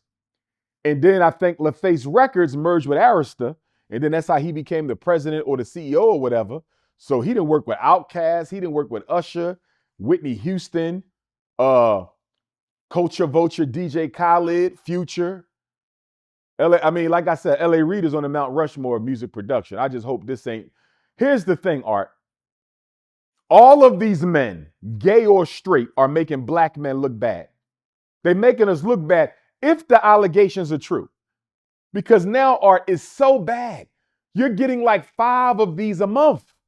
I mean, it's like every day you wake up, another top tier black male celebrity is accused of grabbing somebody's buns, sticking your finger in somebody's cookie jar, grabbing somebody's buttocks, rubbing your thighs on, rubbing your penis on somebody's child's buttocks, What the hell is wrong with us if these things are true? And it's so bad, Art, that if you're a black man, you got to be careful. Like me seeing this with the school coming, FDMG, I'm not going to be alone with nobody, Art. I'm not going to be alone with nobody. Ain't nobody accusing me of nothing either way. And I'm 100% heterosexual. And I ain't even trying to be alone with the brothers now because you got so many gay sex harassment, so many straight sex harassment, and it's all black males, bro. And we just looking bad, bad, and more bad. It's so bad now, Art, that you could just walk into a room as a black man and somebody going to say you did something to them. And the thing is, Art, the big thing with all of these guys, TD Jakes, L.A. Reid, Tyler Perry, Will Smith, Sean Combs, R. Kelly, Bill Cosby, everybody, innocent or guilty, Art, innocent or guilty. Stop bringing your bedroom into your workplace. That they all guilty of that. Everybody's guilty of trying to pimp and mac and engage in lust on the workplace. When we open up FDMG, Art, I'm not dating no parents, I'm not dating no teachers, I'm not dating no staff. I can't, because this can happen to me. They can sue the school and sue me. So I'm learning from this. I mean, I wouldn't have done it anyway, but I'm learning from this. You better not date no teacher or make a pass at her. You better not date no mom or make a pass at her. You better not date no staff or make a pass at her. And you better make sure you always have somebody with you every time you interact with a female. Because if you don't, they can say anything against you or about you. Black men, rich and famous black men, are an endangered species when it comes to being able to live out your life without being accused of sex assault. Me Too made it bad. Barack Obama's rainbow agenda made it bad. The black church is making it worse. And black men need to get their lust demons under control. We need to get our zesty demons under control, those who have that problem, and we need to get our lust demons under control. Because what we're doing, Art, is we are fueling, strengthening, and empowering this plantation old stereotype that black men are a bunch of sexually uncontrolled gorillas. That's what this is looking like. That is what, and look, Art, almost everybody involved in the case is a non-black person. I mean, Will Smith's accuser is black, L.A. Reid's accuser is black, but everybody else is white. What you crashing out for white pussy, white booty, gay for pay, blackmail, extortion, quid pro quo, whatever it is, it needs to stop because it's making everybody look bad. And I'm going to say this on the flip side, Art. So I just talked about those who are being accused, the defendants. Let me talk about the accusers. What if all these cases get thrown out, Art? What if none of these cases result in a win for the accuser? You know what that does? In the future, if somebody was raped or sexually harassed, it's going to be hard for them to prove it now. You know why? Because everybody is making false allegations. Everybody is making false allegations now. You see, so this is going to play out bad either for rich, famous, powerful black male celebrities. It's going to play out bad if there are convictions here or wrongdoing established in court since it's civil, or it's going to play out bad for future victims if it's found out that all of these accusations and allegations were false. Yeah, I can't wait to see the outcome for that, man. I can't wait to see how that turns out. But I want to ask you about this pastor, right? Jamal Bryant. You heard about his wife? Yes, indeed. Yes, indeed. If I'm not mistaken, Pastor Jamal Bryant is the lead pastor at New Birth Missionary Baptist Church in Atlanta. Please forgive me if I'm getting the name wrong. He has a beautiful wife, Dr. Carrie Turner Bryant. Both of them are in their 50s. Neither one of them is an elder yet. Pastor Bryant is one of the most popular megachurch ministers. I respect him a lot more than others because he is an activist, Art. Most of our black megachurch pastors, they don't do anything in the community. They're not concerned with social issues, political issues, or racial issues. I will say, to Pastor Jamal Bryant's credit, he speaks up and speaks out a whole lot more than others. He does have some black consciousness, and I want to give him his credit for that. Is he as unapologetic as I would like him to be? No, but he's not Dr. Umar. He's Pastor Jamal Bryant. Okay. And I respect what he is doing because he's doing more than most. He led a very successful boycott campaign against Target. You know, I want to give him his kudos for that. I would like our black pastors to get more involved in building relevant institutions, banks, hospitals, supermarkets, schools, distribution, manufacturing. I wish we would have built our own black Target and divest from Target, not just boycott Target, but divest from Target and create our own black superstore, which is what I wish Dr. King would have done with the Montgomery bus boycott when nobody rode the bus for, what was it, 381 days. I wish Dr. King would have divested from the Montgomery bus company and start a black Montgomery bus company. So we have to evolve from boycott to complete divestment with a black alternative. Now, getting back to the topic, I respect Pastor Bryant. Him and his wife on December the 20th, Art, a few weeks ago, they attended the 42nd annual United College Fund Masked Ball. 42nd annual United College Fund Masked Ball. It was a ball, masked ball, okay?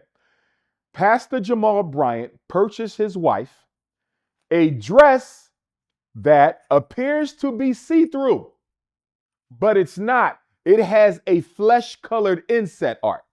So when you look at her, it looks like she's butt naked under the see-through black gown, but it's a flesh-colored inset. So she's not naked, but it appeared that she was naked. And there was a pastor out of Raleigh, North Carolina. I think it was Pastor Wooden was his name. He did a sermon where he criticized Pastor Jamal Bryant. And he basically said that Pastor Jamal Bryant was putting his wife before the public as if she were a $2 hoe. He didn't call her a $2 whore. He said Pastor Bryant was presenting her as if she were a $2 whore.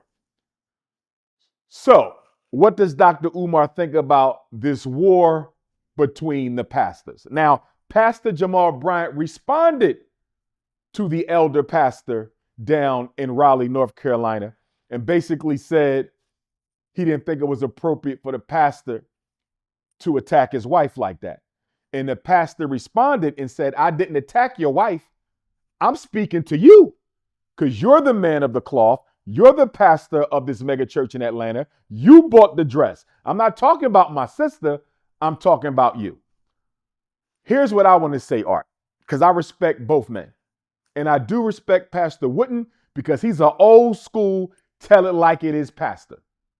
I respect him for that. We need that. Pastor Jamal Bryant, social activist, and he's more into the hip hop community when it comes to his social decorum, if you would. And I don't see anything wrong with that. He relates to the youth. I don't see anything wrong with that. Here's what I'm going to say. Pastor Wooden could have chosen better words, Art. He could have chose better words. And I do agree with his general sentiment. In other words, the black church has become a bastion of lust. It has.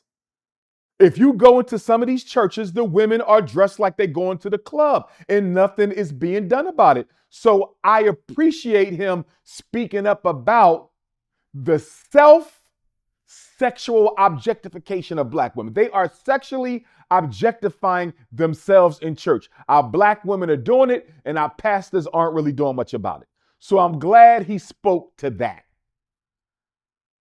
He should have chosen better words in speaking to our sister, Dr. Carrie Turner Bryant. But I do agree with his general sentiment, although not the exact words he chose to describe the pastor's treatment of his wife. So, does Dr. Umar think the dress was appropriate? Black dress appears to be see-through, but there's a flesh-colored inset. Here's where I'm going to go, Art. They were not attending church when she wore that outfit. They were not attending a university lecture when she wore that outfit. They were not going to speak to a group of young people when she wore that outfit. They were attending a United College Fund masked ball. What do we know about masked balls, Art? People wear costumes. That's what you do at a masked ball. You wear a costume. So I'm going to defend Pastor Bryant and his wife on this one.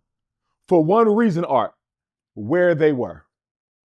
This was a masked ball. And as far as I'm concerned, the outfit that Dr. Carrie Turner Bryant wore could be described as her costume that her husband purchased for her to wear at the UNCF's masked ball. Now, let me say this, Art. If half of the attendees at the masked ball were college students, then I might start looking a little strange at the outfit. In other words, if you got a bunch of 20 and 21-year-old young men in that ball and she wore that, even though it was not flesh, but a flesh-colored inset, I might say, hold on, Dr. Carey, that might be a bit much for the audience.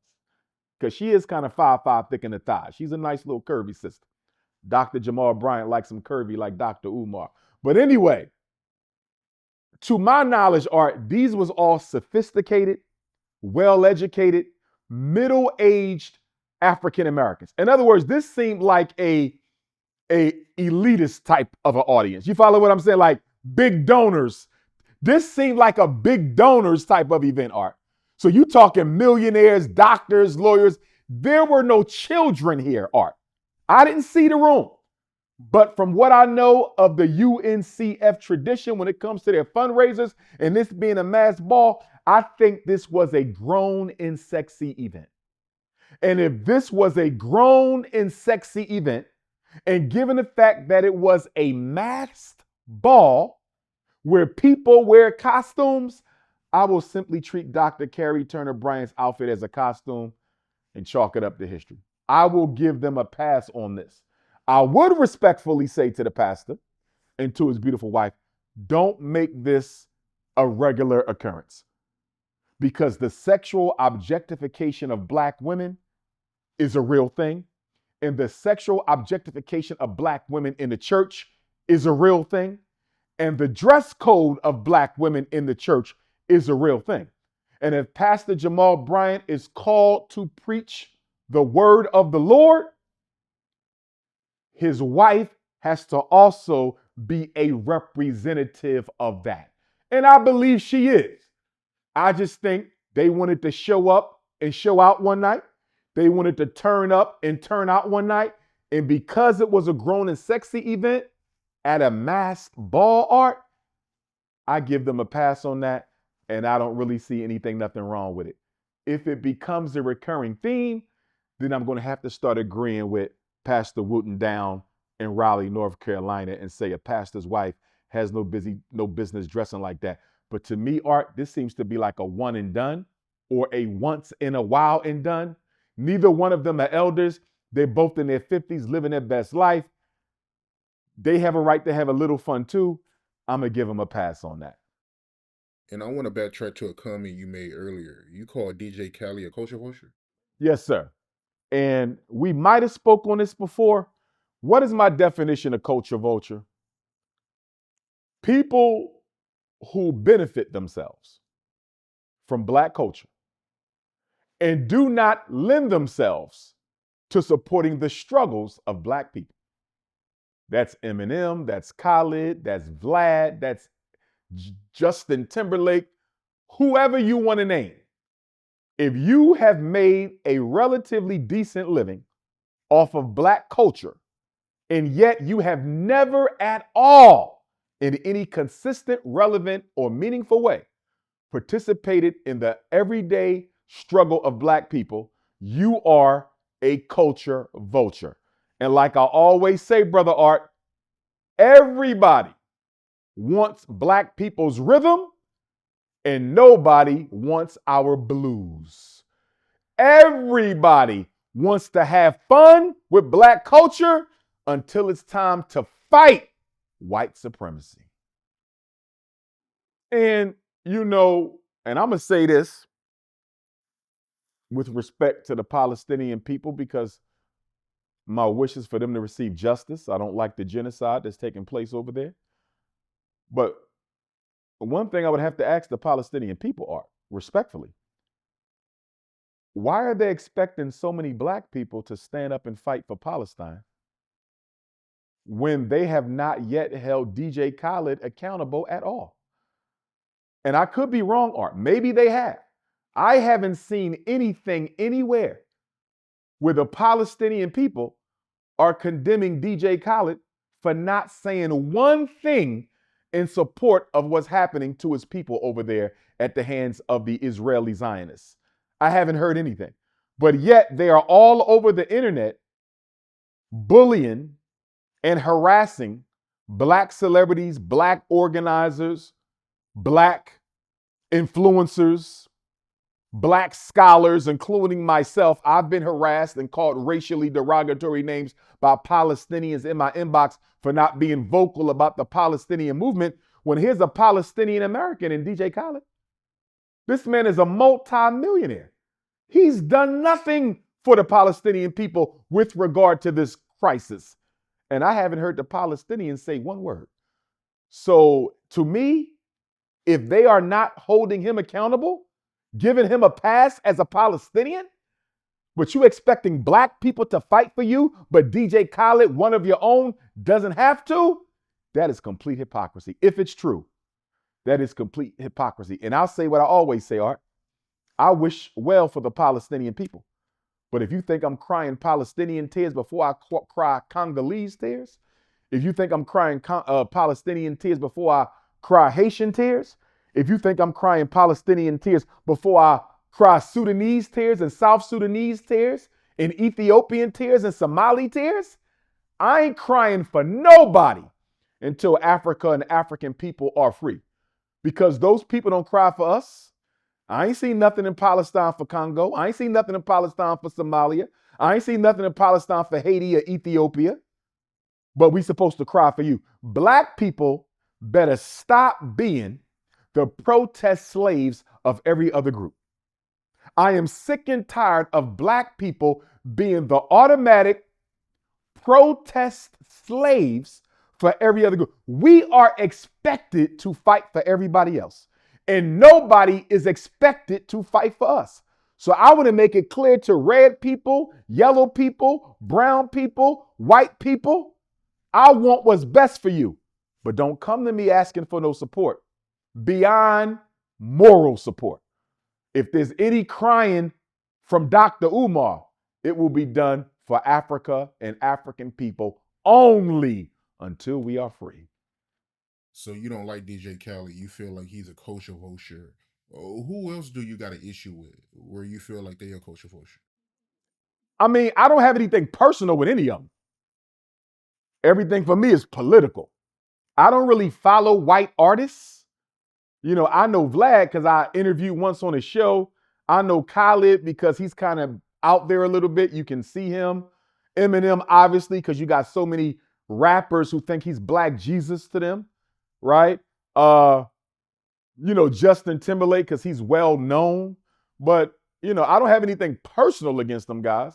I could shake their hand and have a conversation, but you a culture vulture. What have you done for my race from whom you've taken so much? I see where you're coming from. The Michigan coach. You heard that new 911 call by his wife? Yes, I have. Sharon Moore. Let's get back to Sharon. So Sharon Moore was snow bunny a couple weeks ago when he door dashed the Plan B pill for his girlfriend, his mistress, who he was having an affair with because he's a married man with a snow bunny wife, 3 children. He had a snow bunny on the side, and he got snow bunnied by both of them. And he door dashed the Plan B pill The mistress went and exposed them. She told on them, although I'm sure Michigan Athletics already knew they were dealing. They know everything. I mean, he was even seen at the dormitory, by his players, where apartment complex by his players where the mistress lived. She snitched him out. He went home, claimed to want to kill himself, unalive himself. He then went to the mistress' house, claimed to want to do the same thing. He got arrested, and I guess he's awaiting trial or going through trial, but he was fired, lost a $6 million a year, $500,000 a month paycheck over white vagina. And when we had this conversation, our last interview, Art, we had not yet heard the 911 call from the wife. It was a very quick call. It was only about a minute, maybe 2 minutes. But I heard the 911 call from the wife. And in our last conversation, Art, I told you that I believe the snow bunnies work together. I really believe the snow bunnies work together. And I'm going to tell you why. During the 911 call that Sharon Moore's wife made to the police, she called the police. Dispatcher picked up. She said, "I'm concerned for my husband. I don't know where he is. Can you track his phone?" She wanted to know exactly where he was. I'm not going to say she wasn't concerned, Art. Maybe she was. But what I do know is she wanted to know exactly where he was. And I believe part of the reason she wanted to know exactly where he was, because once he went over to the mistress' house, and once the mistress's attorney called the police, she was supposed to call the police right after they did. Remember, the mistress didn't call the police. She called her attorney. Her attorney called the police for her. That makes no sense. Why are you calling your lawyer? This man is in your house. You think he's going to hurt himself. You might even fear he's going to hurt you. I don't believe that, but you might even fear he's going to hurt you. Why are you calling your attorney? Call the damn police. The dispatcher, Art, here's the main part of the call that has me convinced that the two snow bunnies collaborated to bring this man down. The dispatcher asks her, Art, directly in no uncertain terms. The dispatcher says, "Did you call us first?" The wife says, "Yes, I called you." Art, the question was not, did you call me? Obviously, you called me. We on the phone. The question was, did you call me first? The wife hesitates for a half second, Art. She hesitates, and then she says, "Yes, I called you." She never says, "I called you first." She never completely affirms the question, Art. You know why? Because she didn't call her first. She know that the mistress's attorney called the police first, and she had to call the police second in order to keep up her end of the bargain.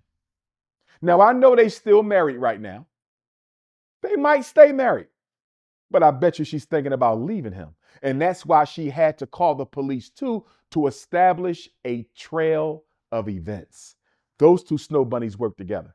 And I believe they spoke on the phone prior to the mistress turning him in. The wife was given a heads up.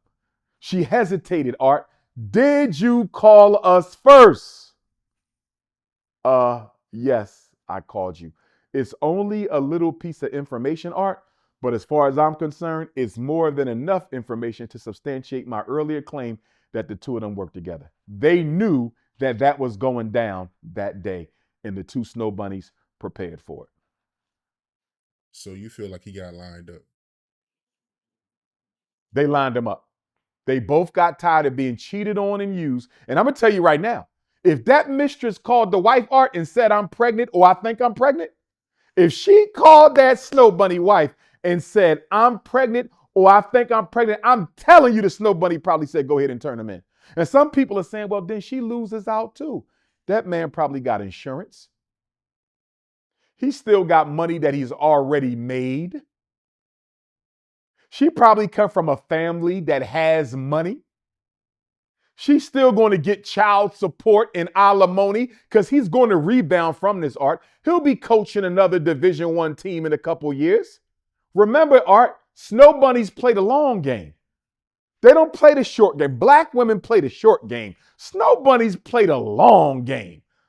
What did I say? Black women, they want you to already have your stuff together. Then you come see me. A snow bunny art will see you hustling and she will see your potential. She playing the long game. She gonna get you while you a bum. She gonna get you while you a simp. She gonna get you while no black woman even looking at you. And then 10 years later, you on top of the world. But guess what? She owns you now because she helped you get there.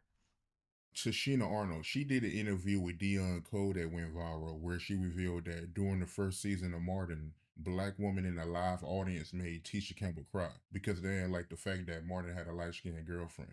Yes, sir. I did see it. First of all, I was a big fan of the Martin show. We all were in our younger years. Great job by Martin.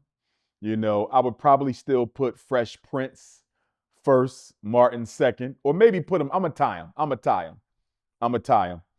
And then I'll probably put the Jamie Foxx show at number 2. You know, but if I had to give an edge, I might give Fresh Prince a slight edge, but Martin was right there. So I know the show well. I had a crush on Pam, brown skin, sweet brown sugar, 5'5", thick of the thigh, curvy, big eyes. I was in love with Pam. Now, Tichina Arnold was on the podcast with Dion Cole. Shout out to both of them. And she basically said that Gina, what's Gina's real name? Tisha Campbell. Our sister Tisha Campbell played the role of Gina. She suffered from reverse racism because, as you said, or reverse colorism, as she said it, that the black women in the audience gave her a hard time. I never knew they had a live studio audience during that show. I didn't know that. I thought most of the shows are that they manufacture the laughing.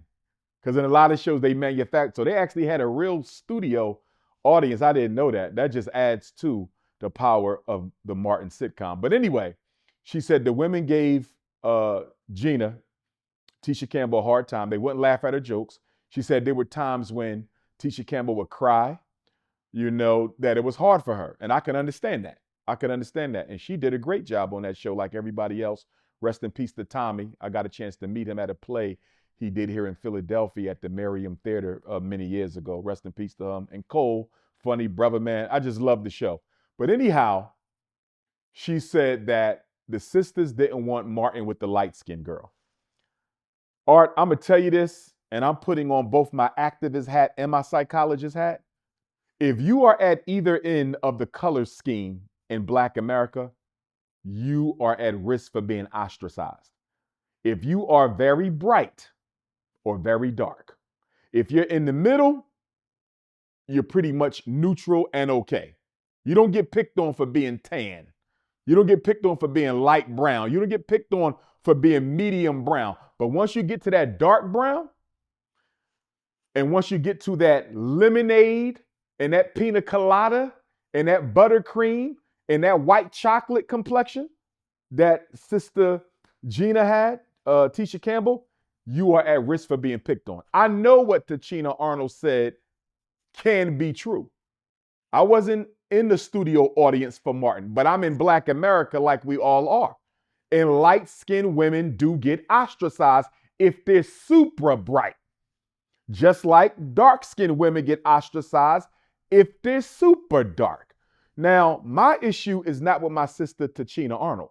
My issue is with all the black people who were criticizing her for telling the truth. She didn't just tell her truth, Art. She was telling the truth. What she said is the truth. And then people got on Sister Ari Lennox. They said, well, Sister Ari Lennox said she felt that Martin's jokes against Pam during the Martin sitcom were a bit excessive. I'm not going to say excessive, Art, but if we are being honest, I think we would all say that out of everybody on the show, Pam was the most ridiculed and joked about out of everybody. Even though everybody got joked on, Art. But if they say who got joked on the most, even if it was only by an inch more, even if it was only by a quarter of an inch more, who got joked on the most, it was clearly Pam. It was clearly Pam. And if we're going to be honest, Art, if Pam was light-skinned, does that happen? I do not think so. I do not think so. So I agree with my sister, Ari Lennox. She's right. She spoke of how, growing up as a little black girl, seeing Pam get picked on like that, as beautiful and successful as she was, it kind of messed with her a little bit. I can see that. And I can see what Tichina Arnold is saying, that black women had an issue with Gina for being light-skinned. And Gina was 5'5", thick in the thighs too. They both were Cinnabon-licious. You feel me? No disrespect to my queens. They were both beautiful. But if Tichina Arnold, as a brown-skinned queen, can notice that her light-skinned sister is being mistreated, I'm glad she spoke up for her. I'm proud of Tichina Arnold for doing that. You know why? Because she saw colorism, Art, and she called it out. She saw colorism and she called it out. I congratulate Tichina Arnold for doing that. Sister Ari Lennox had a right to say what she said. Dark-skinned girls do suffer more. Even with the mistreatment of our very light-skinned sisters, dark-skinned sisters still suffer more. But they both get it on each end of the spectrum. And here's the hypocrisy, Art. The hypocrisy in this Tichina Arnold, Ari Lennox situation, Art. The reason why everybody's telling Ari Lennox to be quiet, you're making something out of nothing, you're exaggerating. Tichina Arnold, be quiet, you're making something out of nothing, you're exaggerating. Art, and you talking to the most requested black scholar in the country and across the world, pretty much. I see it everywhere I go, Art. Black people are not comfortable talking about light skin supremacy and dark skin supremacy. And the reason why black people are not comfortable talking about dark skin supremacy and light skin supremacy, Art, is because we all practice colorism. Most black people practice colorism. Here's the question, Art. If these people don't think colorism is an issue, if they think Pam Tichina Arnold is exaggerating, if they think Ari Lennox is exaggerating, Art, why do black children, when they're given the doll tests today, Art, if you were to go and get 10 black children, 5 boys and 5 girls, and you say which ones are pretty and which ones are ugly, guess what? The black kids are still pointing to the white doll as pretty, and they're still pointing to the black doll as ugly. So if colorism ain't a problem, why do black children still prefer white dolls? If colorism is not a problem, Art, why do black women spend billions of dollars on skin bleach? Not just in America, all over the world. If colorism is not a problem, why do most black men still prefer a light-skinned woman? I'm going to take it to the scholars, Art. I'm going to take it to the scholars. Most black scholars in America have a wife who can pass the brown paper bag test. Let's come into the black consciousness community, Art, of which I am the king. Let's come into the black consciousness movement. Most brothers in the conscious movement have a partner or a wife who can pass the brown paper bag test. Is that a coincidence, Art? There's not a shortage of dark-skinned black women. There is not a shortage of dark-skinned black women in America. There's not a shortage of dark-skinned black America in the UK. There's not a shortage of dark-skinned black women in the Caribbean or Canada or Australia or Africa or Asia or the South Pacific. There's no shortage of dark-skinned black women. So why are all the scholars mostly with light skin? Why are most of the black consciousness influencers on YouTube mostly got women who are light skinned? Because light skin is still important to black people, Art. It's still important. And the reason they don't want Tichina Arnold talking about it, the reason they don't want Ari Lennox talking about it, Art, it's not because it's irrelevant. It's not because it's not important. You know why they need them to shut up? Because the brothers who are telling them to shut up, guess what color they women are? Guess what color they women are if they not flat out bunny hopping? If they didn't flat out get a white girl, Art, they got a light-skinned woman. And that's why they don't want them talking about it. If you look at the people complaining the most, about Tichina Arnold's comments and Ari Lennox's comments, are they got light-skinned women. That's why they don't want them talking about it. I'm going to put it like this, Art. We act just like white people when the topic of colorism comes up. We act just like white people when the topic of light skin and dark skin supremacy comes up. What do I mean by that, Art? When you bring up racism with white people, what they start doing? Deflecting and denying. Bring up racism to white folks. What they going to do? Deflect and deny. And when you bring up colorism in the black community, what do? Deflect and deny. Why do white people deflect and deny, Art? Because they're guilty of racism. Why do black people deflect when we talk about light skin supremacy and dark skin supremacy? Because they're guilty of it. Black women are guilty of it. Black men are guilty of it. Art, I work with children. I can give you stories, bruh, of dark-skinned children who tell me my father liked my sister better than me because she lighter. My mother liked my brother better than me because he darker. My grandmother never takes me out because I'm too dark. This ain't nothing from the past, Art. This is a problem we got right now. Let's look at the black shows, Art. Let's look at Tyler Perry movies. Let's look at 50 Cent movies. Let's look at Spike Lee movies. Rest in peace. Let's look at John Singleton movies. Let's look at the Hughes brothers movies. What complexion are most of the positive lead character women? Come on. Let's stop acting like color don't matter. Black people are colorist.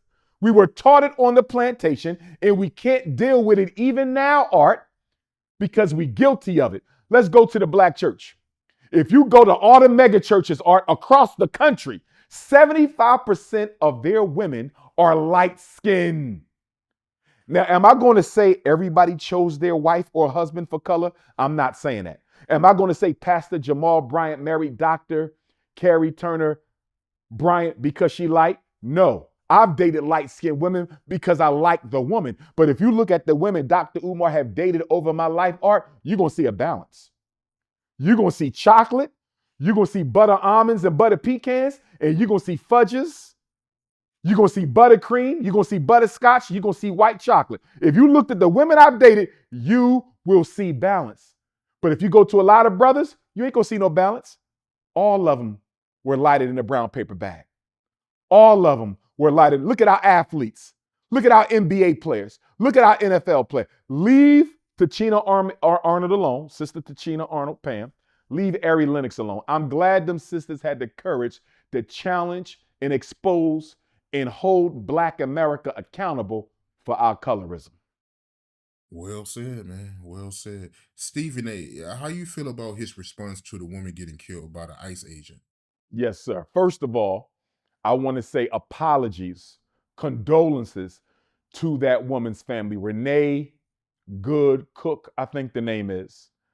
She was murdered, shot in the head 2 or 3 times by an ICE agent on the streets of Minnesota. It was unnecessary. It was wrong. It should not be tolerated.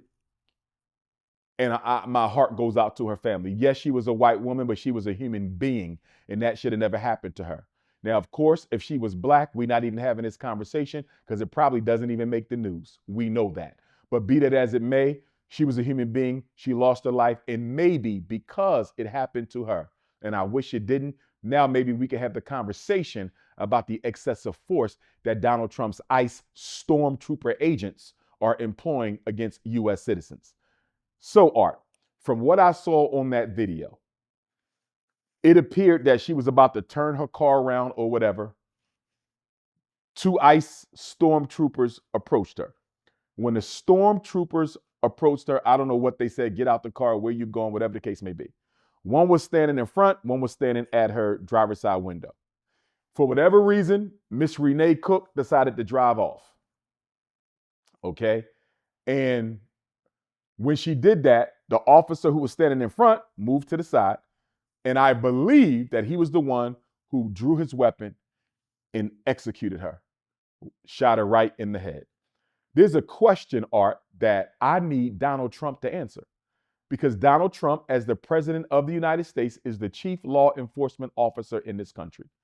And the question I would have for Donald Trump as the chief law enforcement officer in this country, Art, is it acceptable for police to shoot and kill an unarmed fleeing subject. We see this all the time on the news arc, where they kill somebody who has no weapon and are just running away. Is it acceptable to execute a person for running from the police? I haven't heard that question answered yet. Maybe there is an answer. I ain't seen it.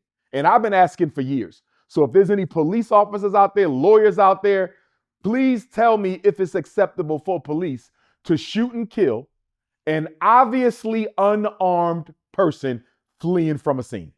That woman was unarmed, minding her business. She's a mother. Now her children lost their mother for an unnecessary, unjustifiable reason. That police officer executed her. Now let's deal with Stephen A. Smith. Stephen A. Smith has a show on Sirius FM Art. It's called Straight Shooter. His first show of the year, I believe, was January the 7th. The segment on this tragedy that we're discussing in Minneapolis, I believe it was, Art, Stephen A. Smith spent 25 minutes on this subject.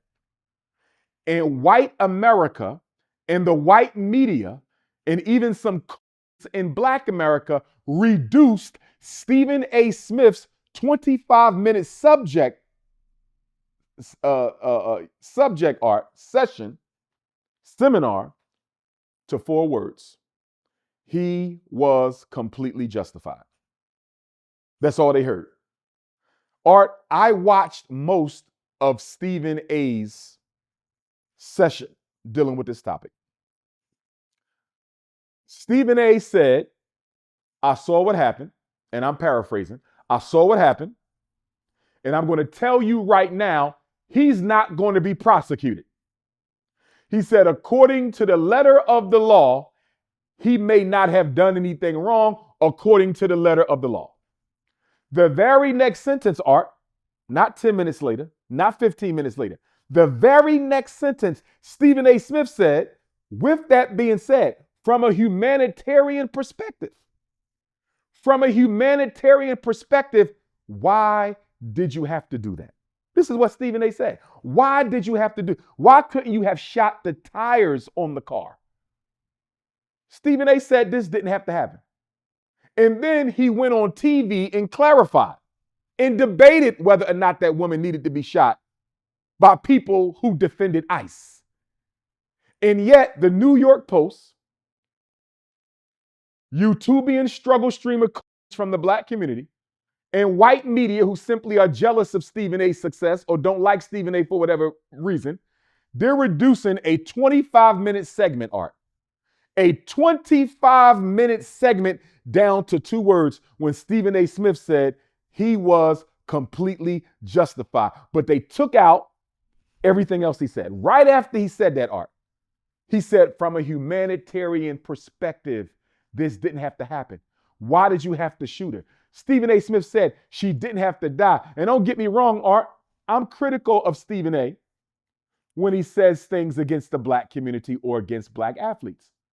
But unlike a lot of people, I'm also going to give Stephen A. his flowers when he deserves them. Because even though I would like Stephen A. to be a bit more unapologetic, just like I would like Pastor Bryant to be a bit more unapologetic, I would like a lot of our Black men in the public space to be a bit more unapologetic in defense of the race. Stephen A. Smith does call out racism more than a lot of other people. Yes, he takes some unnecessary shots a little bit more at our own than he should. I'm going to hold him accountable for that, Art, but he also speaks up against racism more than a lot of other people. The only person who might expose racism more than Stephen A. on a regular would be Ryan Clark. Kudos to Ryan Clark. But what they're trying to do is they want to cancel Stephen A. for going against MAGA. They want to cancel Stephen A. for going against the liberals by saying, according to the letter of the law, this might be justified. And at the same time, they don't want to give Stephen A. Smith his props for saying she didn't have to die. They completely ignored that, Art. Completely ignored that. Liberal, racist white people who don't like Stephen A. Smith for whatever reason, and now they want to throw him under the bus. I'm going to stand with Stephen A. on this because he clarified, Art. Now, if you just heard that clip, Art, I can understand why you'd be upset. What does he mean he's completely justified? But he said, according to the letter of the law, the stuff that they let police get away with. I mean, have you not heard of Tamir Rice? Have you not heard of Breonna Taylor? Have you not heard of Amir Locke? You haven't heard of Philando Castile and Alton Sterling and Sonia Massey and Sonia Bland? Stephen A. was right. Police normally get away with that. They get away with it in the black community all the time, but it's a problem for him to say that they might get away with it when they do it against a snow bunny. Rest in peace to Miss Renee. So I'm standing with Stephen A. on this, Art, because he clarified it immediately during that 25-minute segment and clarified it later. But Stephen A. got to be careful, Art. They targeted him. They're trying to cancel him. You've already had people call for his termination, just like they did Ryan Clark when he held RG3 accountable for disrespecting our young sister, Angel Reese.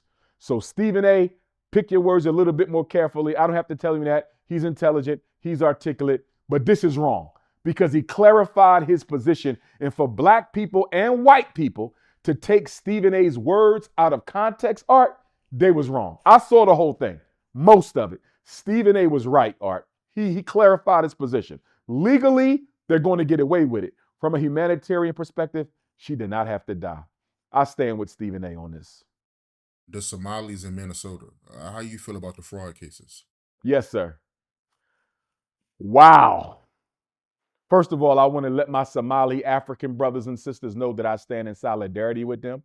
I have a lot of Somali supporters. I have Somali donors to the Frederick Douglass Marcus Garvey Academy. I haven't been to Somalia yet, but I am going to go. And I love my Somali family. Now, for those Somalis who don't consider themselves African, I'm not talking to them. I'm talking to the Somali African family. If you don't consider yourself a Somali African, if you consider yourself a Somali Arab or a Somali coon or a Somali bunny hopper or whatever you want to be, I'm not talking to you. I'm talking to the proud, self-respecting Somali African community of Minnesota and throughout the world. Here's the problem, Art.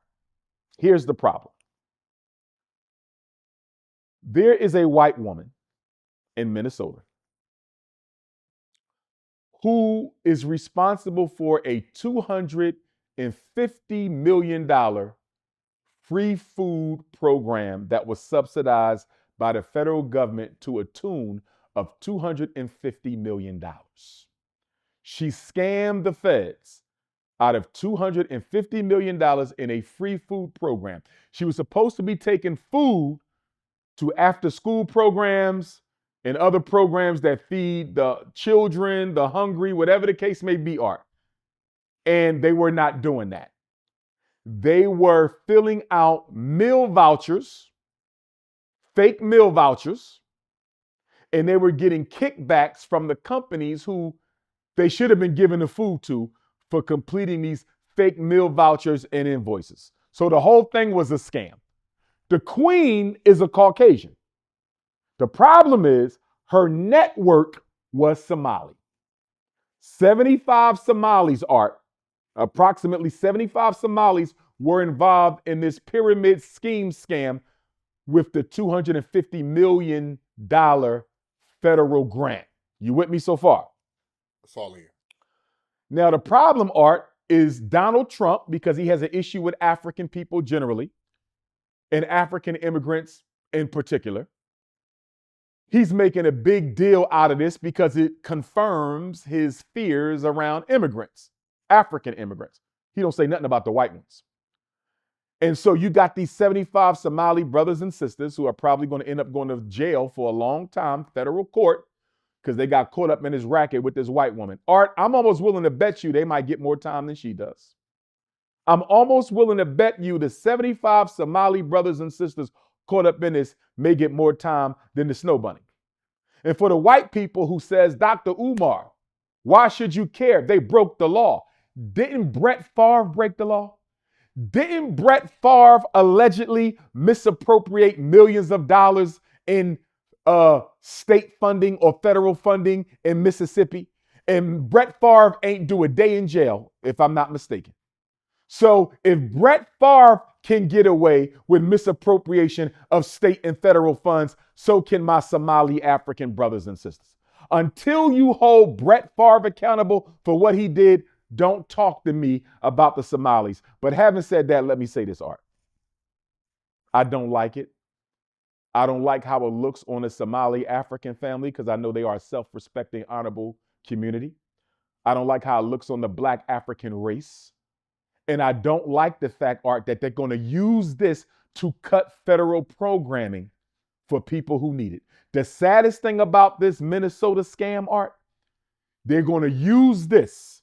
Trump and his henchmen in Congress are going to use this to justify the cutting of millions of dollars to programs that Black people need. Now, here's what I'm going to say to the Somali Africans involved in this scam.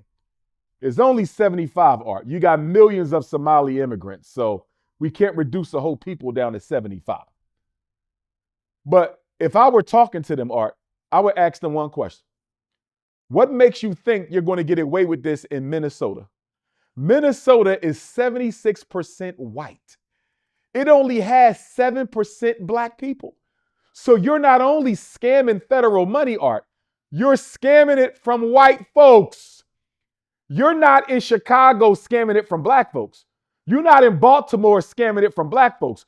You're not in Atlanta, Oakland, or Philadelphia scamming it from Black folks. You are scamming white people. You're not getting away with that, so that's ridiculous. Now, how Governor Tim Walz didn't catch it, Art, that's crazy. That's crazy. In fact, Art, he's been so embarrassed now that he had to drop out of the governor's race. He's no longer seeking re-election. Remember, he was going to be Kamala Harris's vice president. He was going to be Kamala Harris's vice president when she ran. He dropped out the governor's re-election race altogether, not just because of the $250 million feed the poor, but guess what else, Art? They got an autism scam. This is a separate scam in Minnesota. They got people scamming the money for the autistic kids, Art. Why would you rob from the autistic kids? See, I got a problem with that. Now, if you was scamming Donald Trump or scamming J.D. Vance or something like that, I wouldn't care. But you taking money from populations, Art, vulnerable, disadvantaged populations who need that money. So they got an autism scam, Art. Then they got a homeless scam, Art. 13 people was arrested for scamming money that's supposed to help the elderly and the disabled find housing, Art. So now you robbing from the elders and the disabled. You robbing from the autism. You robbing from the kids who need the food. And guess what? There's still one more scam, Art. The biggest of the 4 scams in Minnesota. Donald Trump alleges that there's a $9 billion child care scam that's currently being investigated, Art. So they didn't already expose the feed the homeless scam. They exposed the autism scam. They exposed the housing scam for the elders and the disabled. And now they investigating the child care scam, which Donald Trump says may be a $9 billion scam. To my 75 Somali African brothers and sisters, I'm disappointed in you because they're going to use your crime and your lack of integrity. They're going to use it to keep African immigrants out of this country. They're going to use it to intensify deportation of African people, whether they are from Somalia, the Caribbean, or anywhere else. So those 75, Art, I'm not going to beat them up, but what y'all did was wrong. You stole from the needy, you stole from the disadvantaged, and y'all had no right to do that. And that white woman had no right to do it. But she's a privileged white woman. She's a privileged white woman. She's going to get a break, but you all will not. And if you don't have your citizenship, you're going to be deported. That's affecting you and your children. I know it can be hard in America as a Black person, whether you are the descendant of the enslaved Africans who built this country, or whether you are the descendant of the immigrant Africans, whether your parents showed up on a boat or whether they showed up on an airplane, you're still African. And what they did, Art, is going to impact funding for the Black community. It's going to impact immigration for Africans around the world coming to this country for the foreseeable future. They did not do us a service at all. This is bad. And I'm upset at them for doing this, Art, because you stole from the vulnerable. You shouldn't steal at all, but you stole from the vulnerable. And because of that, I cannot defend them. I love them. They my family. There's always room for redemption and repentance and forgiveness, but they were wrong for what they did. I hope and pray that the sentence isn't too excessive, but they were wrong, just like the white woman. They have to be held accountable. And I just hope that they're not held more accountable than the woman who brought them in and used them to enrich herself, because I'm sure she made way more money off of the scam than they did. It's a shame, Art. And speaking of Trump, how you feel about him rejecting Diddy getting a pardon? With regard to Donald Trump's refusal to pardon Sean Puffy Combs or to commute the sentence of Sean Puffy Combs, because he don't have to pardon him, Art. He could just commute the sentence and say he served enough time, let him go home. He's not doing that either. And I'm going to tell you why. It's not necessarily due to the fact that he got an issue with Diddy. And we know Donald Trump is a racist. He's a bigot. He can't stand black people. We know that. He has a whole history of racism. His father was a racist. His grandfather, Frederick Trump, who immigrated to America from Germany, because Trump is a second generation American. Okay, if you don't count the first generation, the arriving generation. But his grandfather, who immigrated here, Frederick Trump, he couldn't stand black folks. He couldn't stand black folks. In fact, Donald Trump's father, I think, Art, either the father or the grandfather, but I think it's the father, Fred Trump, he was even allegedly, he has been accused of being sympathetic to the Ku Klux Klan. And we know for a fact that Donald Trump's father and possibly even grandfather, they were well known in New York for practicing residential discrimination against black people. And so was Donald Trump. So the grandfather, father, and Trump, all German. Donald Trump is a German, by descent. They were all known to not like black people and discriminate against them in the leasing and purchasing of their real estate in New York. So you're talking about a white supremacist here. But I don't think that's the reason why he didn't commute Diddy's sentence. I think the reason Donald Trump did not commute Diddy's sentence, Art, is for this reason.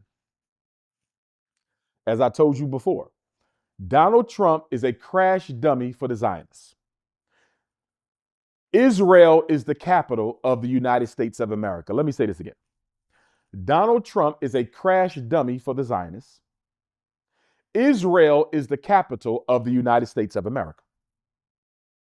I told you that I believe, allegedly, that Donald Trump is doing everything the Zionists tell him to do, from capturing Maduro to doing everything else, in exchange for his participation or his knowledge of the Jeffrey Epstein sex scandal to not be publicly put out there.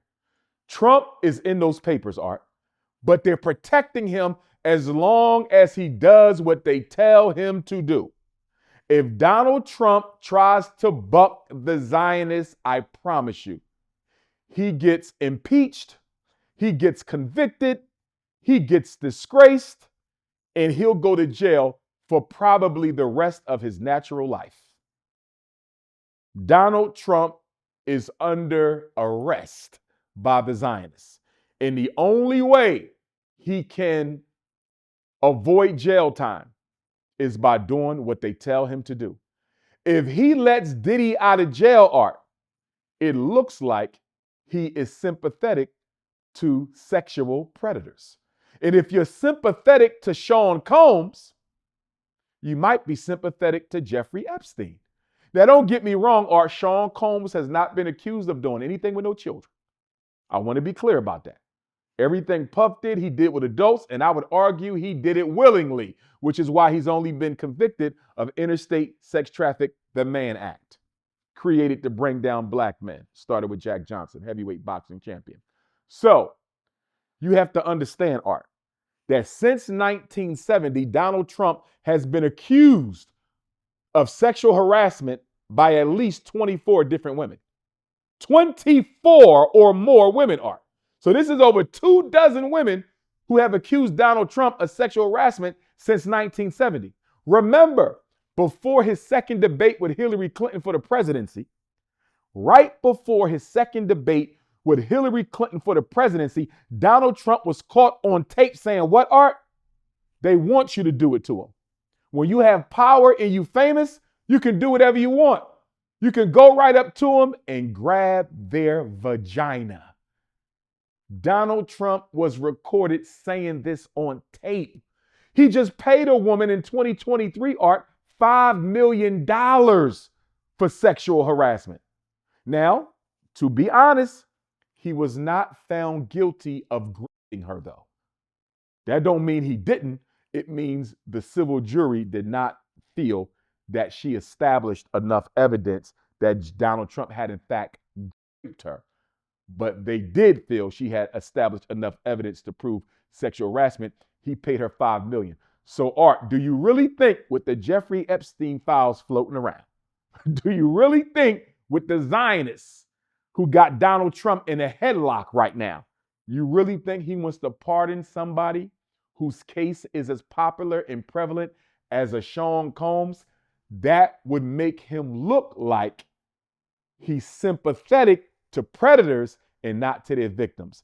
It was political motivation that stopped Donald Trump from commuting or exonerating Sean Puffy Combs.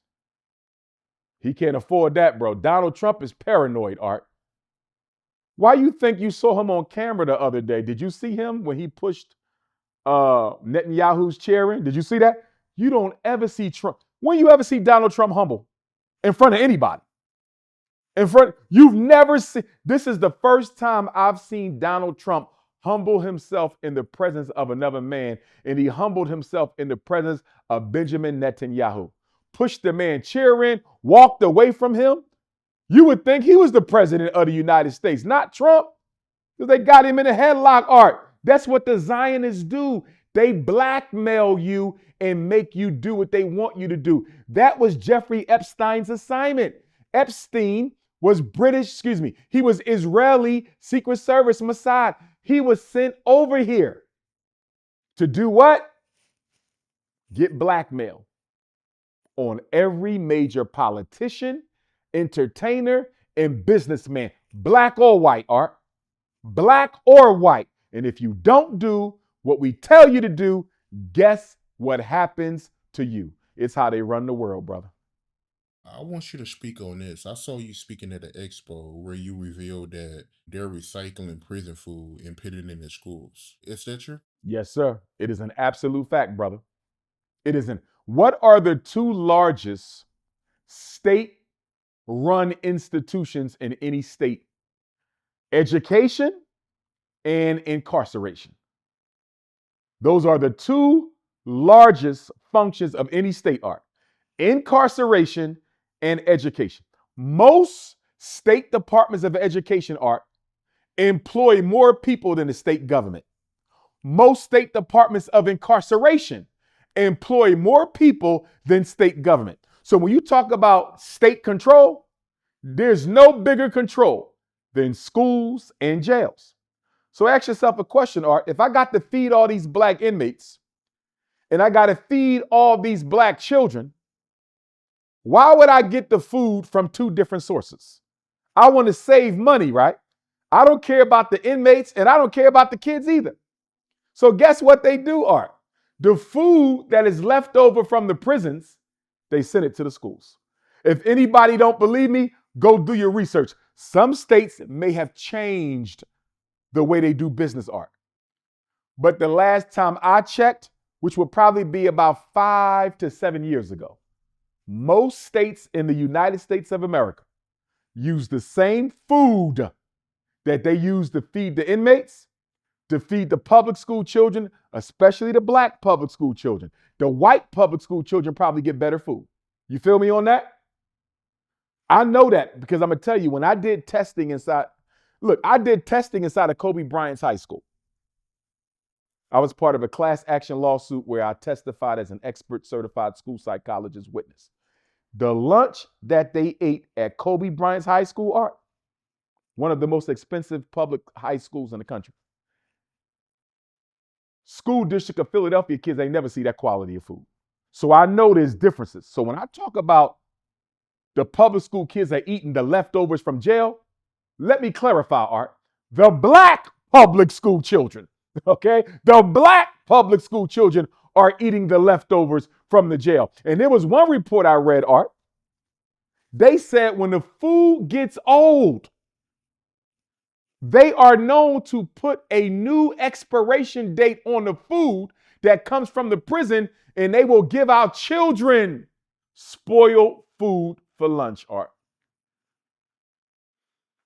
And guess what, Art? This is one of the reasons why I am seriously considering, even with FDMG right around the corner, I'm seriously considering going back to law school, Art, because there are so many lawsuits that need to be had inside of America's public school system. It ain't even crazy. Where's the lawsuit for the over-identification of special ed? Where's the lawsuit for the over-medicalization and over-diagnosis of ADHD? Where's the lawsuit for the poor food? Where's the lawsuit on behalf of all these racist teachers who keep on disrespecting our kids? I don't know if you saw that latest incident of racism, Art, where the white teacher told the black kid, this is like a week ago, 2 weeks ago, the white teacher told the black kid, if we were still in slavery, I would own you. No, I didn't hear about that. Yeah, this is recent. Yes. Now, don't get me wrong, Art. Did they fire her? No. I don't know if they fired her or if she resigned, but guess what, Art? They're concealing her identity. You know why? So she can get another job in another school district and tell some more black kids that if we was in slavery, you would be my slave. We don't have a major black educational attorney in this country, Art. We don't have a major black educational attorney in this country, and I might have to become it. I don't want to go back to school. I got my 6 degrees. I've been to my 3 white universities.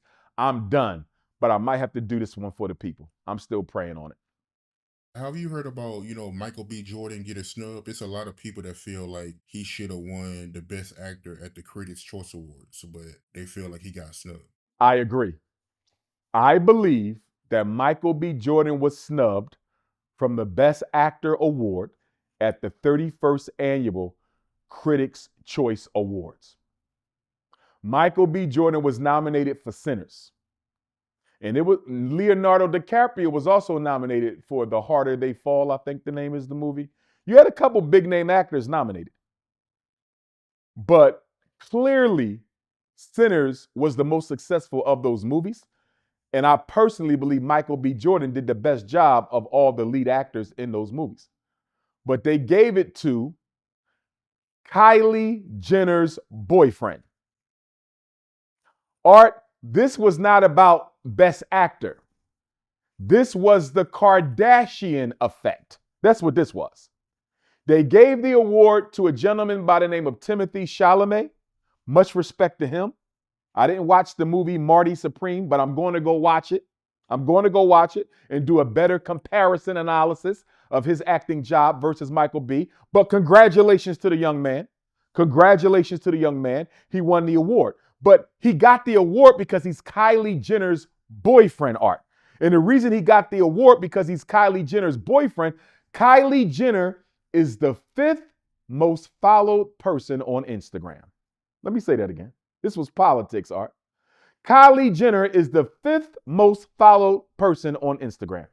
The Critics' Choice Awards, in my opinion, allegedly, gave him the award to boost their platform. They gave him an award to increase their viewers, Art. This was about building their brand. This wasn't about the best actor. He didn't do a better job than Michael B. Jordan. They did this to benefit from the Kardashian effect because this is Kim Kardashian's little sister. That's what this was about, Art. Sinners grossed $368 million. $368 million. Marty Supreme has barely broken $70 million at the box office, Art. You know what that means? Sinners has made 5 times as much money as Marty Supreme. Now, don't get me wrong. The award was not for best movie. The award was for best actor. But when you look at the Emmys, when you look at the Oscars, you know like I know, you win awards when your movie do well. You win awards when the movie do well. So how is it that Sinners sold 5 times as many tickets, Meaning people wanted to see Michael B. Jordan way more than they wanted to see Timothy Chalamet. No disrespect to the young gentleman. But Michael B. Jordan was robbed. This was the Kardashian effect, Art. And another reason why they gave him the award, Art, Marty Supreme ain't selling the way they wanted to sell. It hasn't even broken even yet. They haven't even made all their money back. So by giving him the award, what are they expecting, Art? That everybody who didn't see the movie will go out and see the movie so they can break even. This was about budget. This was about money. This was about a come up. This was about building the platform of the Critics' Choice Awards. This was about the Kardashian effect. This was not about who won Best Actor. Shout out to Michael B. Jordan. Hold your head. Makes sense. A lot of people feel like that, but the way you broke it down, that makes the most logical sense why they did that too. Kardashians. That's all it was. Gotta ask you, have you seen this video that went viral? Kenan Thompson, ex SNL co-star, he did a video where he was explaining why he dated, Kenan Thompson ex-wife. And I want to get your point of view on that. Do you feel like he out of pocket for that? Somebody you cool with, and him and his girl break up, and you start dating her? Let me first say this. Kenan Thompson did a Dr. Umar skit on Saturday Night Live, Art. I don't know if he used my name, but he did a Dr. Umar skit, so shout out to him. Somebody was circulating a rumor that Kenan Thompson was going to play me in a movie, a biopic on my life. I'm going to say this, and I like Kenan Thompson, funny guy. I don't appreciate the bunny hopping, but he's a funny guy. When the story of my life is written, Art, it will not be a comedy. Because ain't nothing funny about my life. I got some episodes of my life that'll make people cry. So it ain't going to be no comedy. It's going to be a drama. So I just want to make that clear. Kenan Thompson is not playing Dr. Umar in no biopic. And even if he did, it won't be no damn comedy. My life is going to be serious. Because what I live for, the liberation of African people, is serious. Now, here's what I think about this. So Kenan Thompson works with Chris Reed. Kenan Thompson gets a divorce in the year 2022. The same year that he divorces his snow bunny, Chris Reed picks her up and starts dating her. On the surface, Art, I'm not feeling that because it looks like you was already lusting for my wife before we were divorced. It looks like y'all might have been keeping in contact with each other before we were divorced. Because how is it that y'all link up the same year I divorce her? The same year I divorce her, the same year Kenan Thompson divorces his wife, Chris Reed picks her up, allegedly.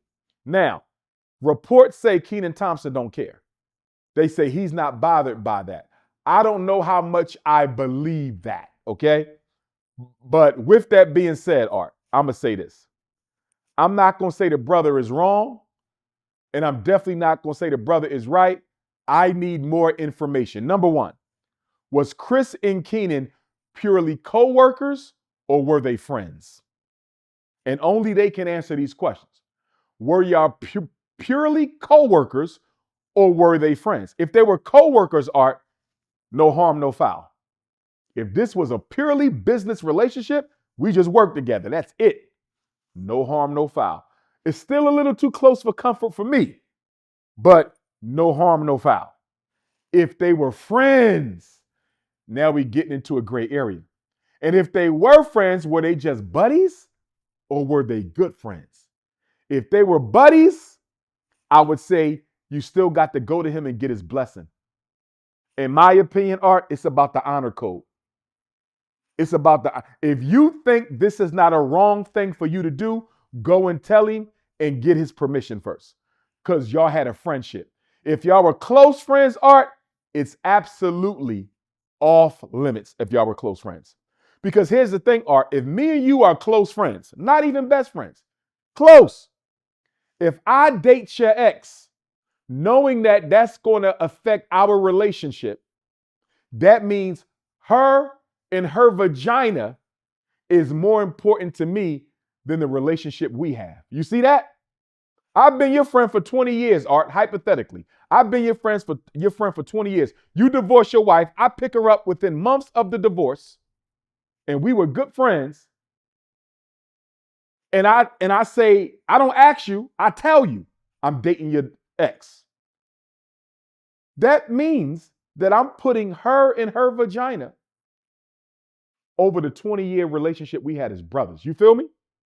So no matter how you cut the cake, and this goes for men and women, Art, no matter how you cut the cake, when you date somebody's ex, you're telling that person, your girlfriend, your cousin, your sister, whoever that was, your homie, that this new relationship that I ain't even started yet, that might not even last, is more important than the 20 years we got in.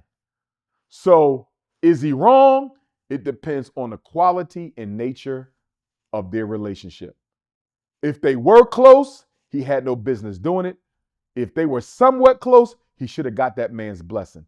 But I don't think you can go behind a man's back, date his ex if y'all had a friendship of any type without his blessing. I don't know how you do it at all, but definitely not without his blessing. That was a wife.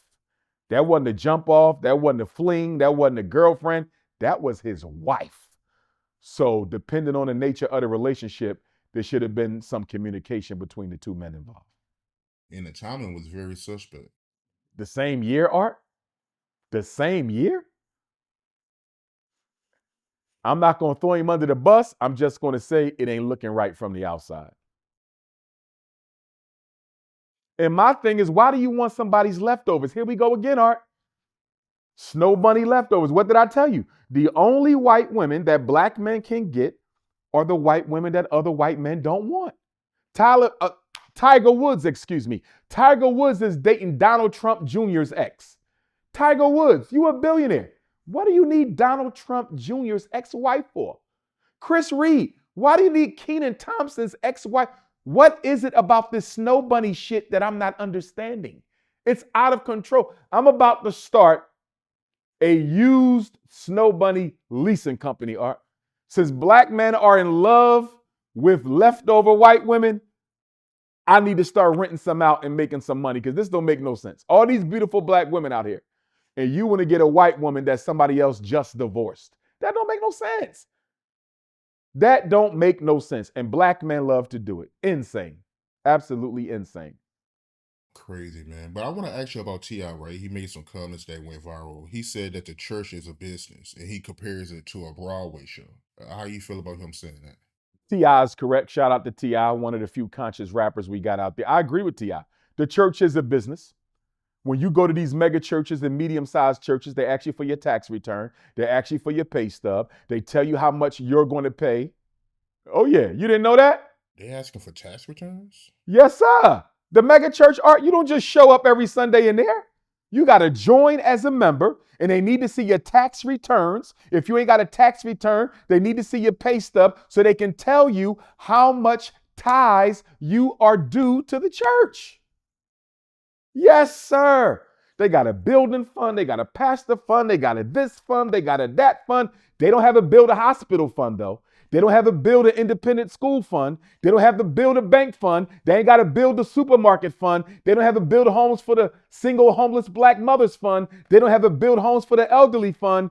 They don't have a stop police brutality fund, but they got the fund for a new church, new car, better house for the pastor, redecorate the church.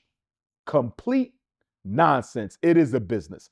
Are there exceptions to the rule? Absolutely, Art. You're talking to the descendant of pastors. I come from pastors, is where I get my speaking skills from. But yet and still, after Dr. King's murder, the black church reinvented itself, Art. After they murdered Dr. King, the black church reinvented itself, and it stopped being an institution of agitation, and it became an institution of accommodation. So the black church don't fight for nothing no more. It's all about money and image and who got the biggest prayer house, who got the best gospel choir, which church got the best dressed people, which church got the most celebrity membership. It ain't about serving the Lord no more. You do better off serving God on the street than walking into some of these churches. And I don't mean no disrespect. I speak in churches all the time. I don't have a problem with church art. I'm talking about the mega churches and those churches that focus on appearances over spiritual substance. And I'm going to say this to you, Art. And I'm talking about the church and the mosque. Sunni Orthodox Islam, Orthodox Christianity. I believe Religion was created to stop black people from reaching God consciousness. Religion has distracted us from building the relationship with God, and it has consumed us with following doctrine.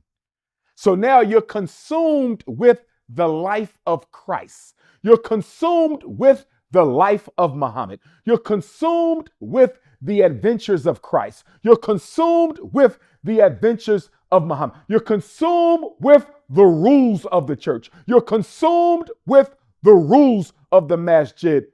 But what about your relationship with the Almighty? Are you growing spiritually? Or are you only growing into a deeper relationship with that church? Too many people are mistaking art, their relationship with the church, for a relationship with God. God and the church are not the same. The church is an institution run by men, and God is the supreme, incomprehensible, indivisible, never completely knowable, divine essence that gave birth to all that lives. To find God, you have to do it outside the church. You have to do it outside the masjid, and you have to do it in solitude. Church has its place. Masjid has its place. But your spiritual path, Art, you got to walk that yourself. Can't no pastor or no imam hold your hand when it comes to rising up spiritually to the Most High. Yeah, that's crazy to hear, man. I didn't know all that was going on, man. They asking for tax returns, yo. That's crazy, yo. You got to show your tax return. And guess what, Art?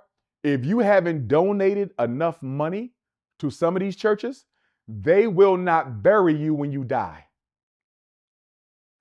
I know two people, Art, at least two people, elders. I ain't talking elders, Art, who donated to the church. And when they died, the church determined that they did not have enough money paid into the church to be buried by the church. Yeah, bro, that's crazy, man. Yeah, don't pastors, man. A lot of them pastors be frauds, man. They be out here wearing, Versace. Nobody becomes a pastor to help anybody, Art. Very few people become pastors to help. They become pastors to serve themselves. It's the same thing with politicians, Art. Ain't nobody running for Congress to fight for black people. They running for Congress to set up their life after they leave Congress. Ain't no public servants out here. Ain't no true preachers of the cloth out here, bro. This is hustle. People hustling in the name of God. T.I. was 100% right. The church is a hustle. Find God in your house. You heard how Stacey Dash, she joined OnlyFans at 58? Stacey Dash, we all had a crush on Stacey Dash when More Money, More Problems came out back in the 90s. She's one of the finest sisters since then. If she is on OnlyFans, I'm sorry to hear that, Art. I don't want that for my sister, definitely not at her age. Of course, she was in show business, and show business is a dirty world, Art. And I don't know, her background, but if you don't compromise yourself, there's an exit date for you. You know what I mean? And she is older. She's still beautiful, but she ain't the drop dead gorgeous queen she was in her 20s and 30s. Obviously we all change as we get older. You know what I mean? I'm sorry to hear she on OnlyFans, but I am hoping this: if she got to be there, Art, because of her popularity, if she got to be there, make it quick. Get all the money you can get in a couple months and get off of there and start your business. I don't want to see no black woman selling their body, misappropriating their divine temple in order to make a living for themselves. So if she's on OnlyFans, Art, do it as well as you can do it. Make as much money as you can, Stacey Dash, and get up off that OnlyFans, because there's sisters out there, Art, who are making millions of dollars off of OnlyFans, and they don't carry a name like Stacey Dash. So if she got to do this, I'm hoping it's just a quick hustle to get some seed money that she can roll over into another business that will afford her the opportunity to live comfortably for the rest of her life.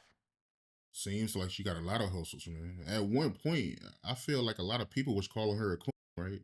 Yeah, she has. Stacey Dash has done some cooning. I'm not going to put her on a wall of coons though, because she hasn't cooned as often as like a Charles Barkley or Jesse Lee Peterson or Supreme Court Justice Clarence Thomas or Candace Owens. She hasn't cooned as much as them people. You know what I mean? But she's done some, but she ain't up for a nomination on the Wall of Fame yet. Yeah, it seems like she was trying to go the same route as Candace Owens. Ah, I'm glad you brought that up, Art. You have a lot of people who are seeing how successful Candace Owens has become, going against the black community by siding with the white conservative movement. Jason Whitlock looks like he is trying to become the male version of Candace Owens. You have a few other people who look like they're trying to go that in that direction as well. And you know the sad thing about it, Art? I'm not even convinced they believe what they're saying. The sad part is they know that they can succeed in doing it because it's a hustle. They know the conservatives need a couple of black mouthpieces. Nicki Minaj, okay? She's another one. So you're going to get more of this. And if the Republicans retake the White House in the next election, you're going to get even more black MAGA mouthpieces, Art. Because black people don't care about black people, they care about themselves. And if all I got to do is disrespect black people in order to get paid, I will do it. Unfortunately. Not me, but many of our people will do it. Gotta ask you, you being a Philly guy, I'm assuming you're a fan of Jalen Hurts and the Eagles. How you feel about Cam Newton calling Jalen Hurts a game manager? And I know him and Gilly, they was going back and forth about that. How you feel about it personally? I didn't appreciate it. I don't like I like Cam Newton. I like Cam Newton. I do. You know, he don't really too much. His podcast is relatively serious. He don't too much. He's a good interviewer. I was contacted once by someone from his circle about going on that podcast. I didn't hear back from him yet, though. But I didn't appreciate his comments about Jalen Hurts. I think that was a little bit of a jealousy there because I think did Cam make it to the Super Bowl or to the conference finals? He made it, but he didn't win it. He made it to the Super Bowl. Yeah, but he lost. I remember the game. I just wasn't sure if that was the Super Bowl itself or the conference finals because he won an MVP that year. I've been a Cam Newton fan since he came out of Auburn. So I've always been a Cam Newton fan. I don't know if he's a bunny hopper at all. I think most of his children are with sisters. I need to check that out. But anyway, I like Cam, but I don't like his comments about Jalen Hurts. Not because Jalen Hurts is the quarterback for the Philadelphia Eagles. Philadelphia Eagles is a white-owned corporation. I'm a fan of Jalen Hurts. But I don't think a black quarterback in such a scrutinized, racially sensitive position as the quarterback is for an NFL team, I don't think a black quarterback should be speaking negatively about another black quarterback publicly.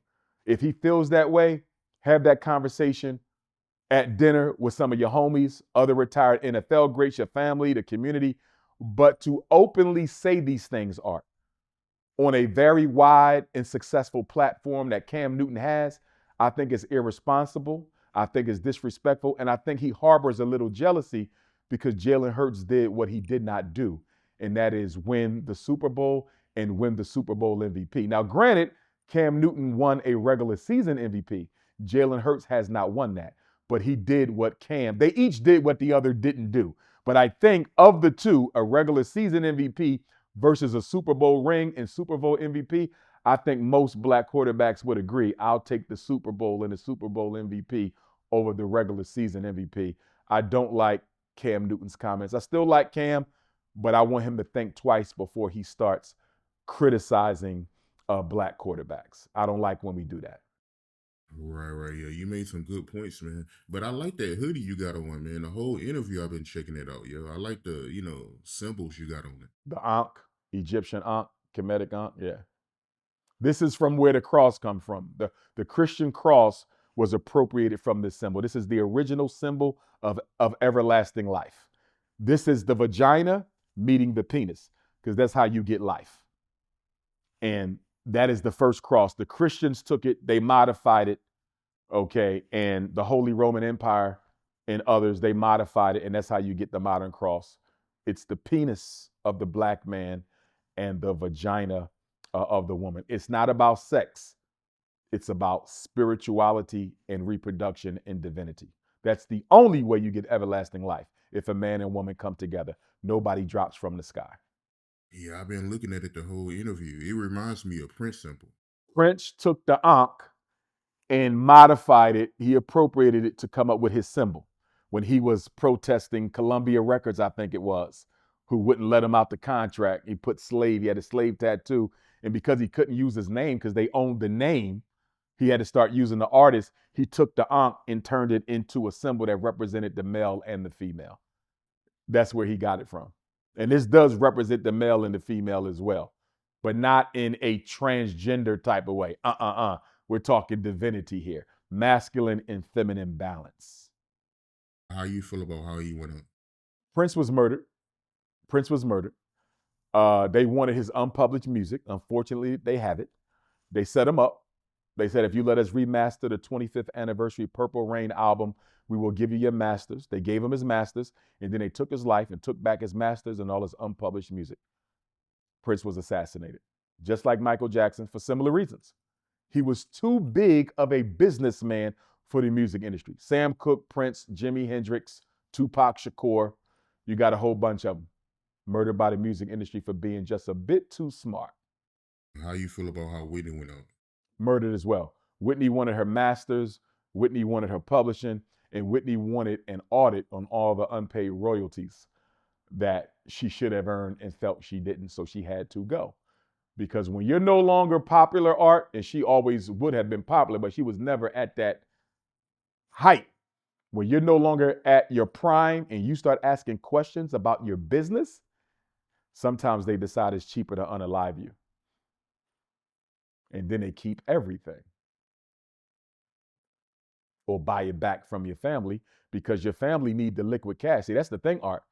If my father, God forbid, he was a major recording artist and he's worth 500 million, they unalive him, I get all the catalog, right? But guess what, Art? I don't know how to liquidate this. I need money to live. You know what I mean? I got all this music, but I'm not in this field. So the quickest thing for me to do is what? Sell it back to the same people who killed my family member and get the money. Failing to realize that whatever they give me is nothing compared to what I could have made off of this if I would have just met the right people. What about OJ? OJ, I believe there's a very strong chance that OJ was innocent. I really do. We know he was found civilly liable, but not criminally liable, which is ridiculous. That means we know you're innocent, but we still gonna make you pay the family. I believe OJ may have been innocent, and I believe white America has never forgiven OJ for getting off on that trial, for beating that trial, for getting an acquittal.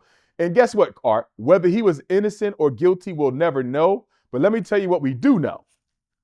OJ Simpson was not acquitted because he was innocent. And he could have been innocent, but that's not why he was acquitted.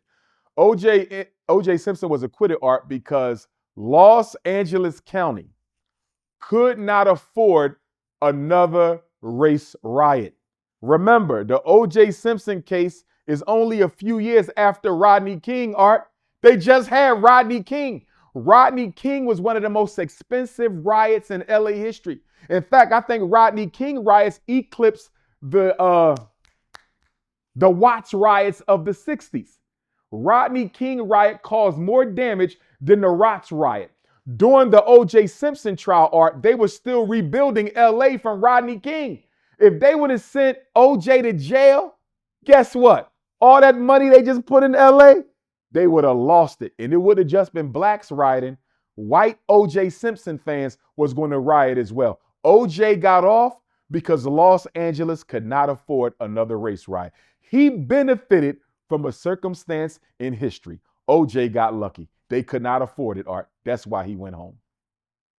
Bill Cosby. Bill Cosby. And we dealt with Bill before, Art, but I'm going to say this. The main reason Bill had to go to jail, Art, wasn't for the molestations, the sexual harassment of all the snow bunnies. It's because him and his wife didn't want to allow the second largest oil company in the world to drill under their home in Massachusetts. Bill and Camille Cosby was leading the fight with the homeowners association to not give the oil company access to drill under their home.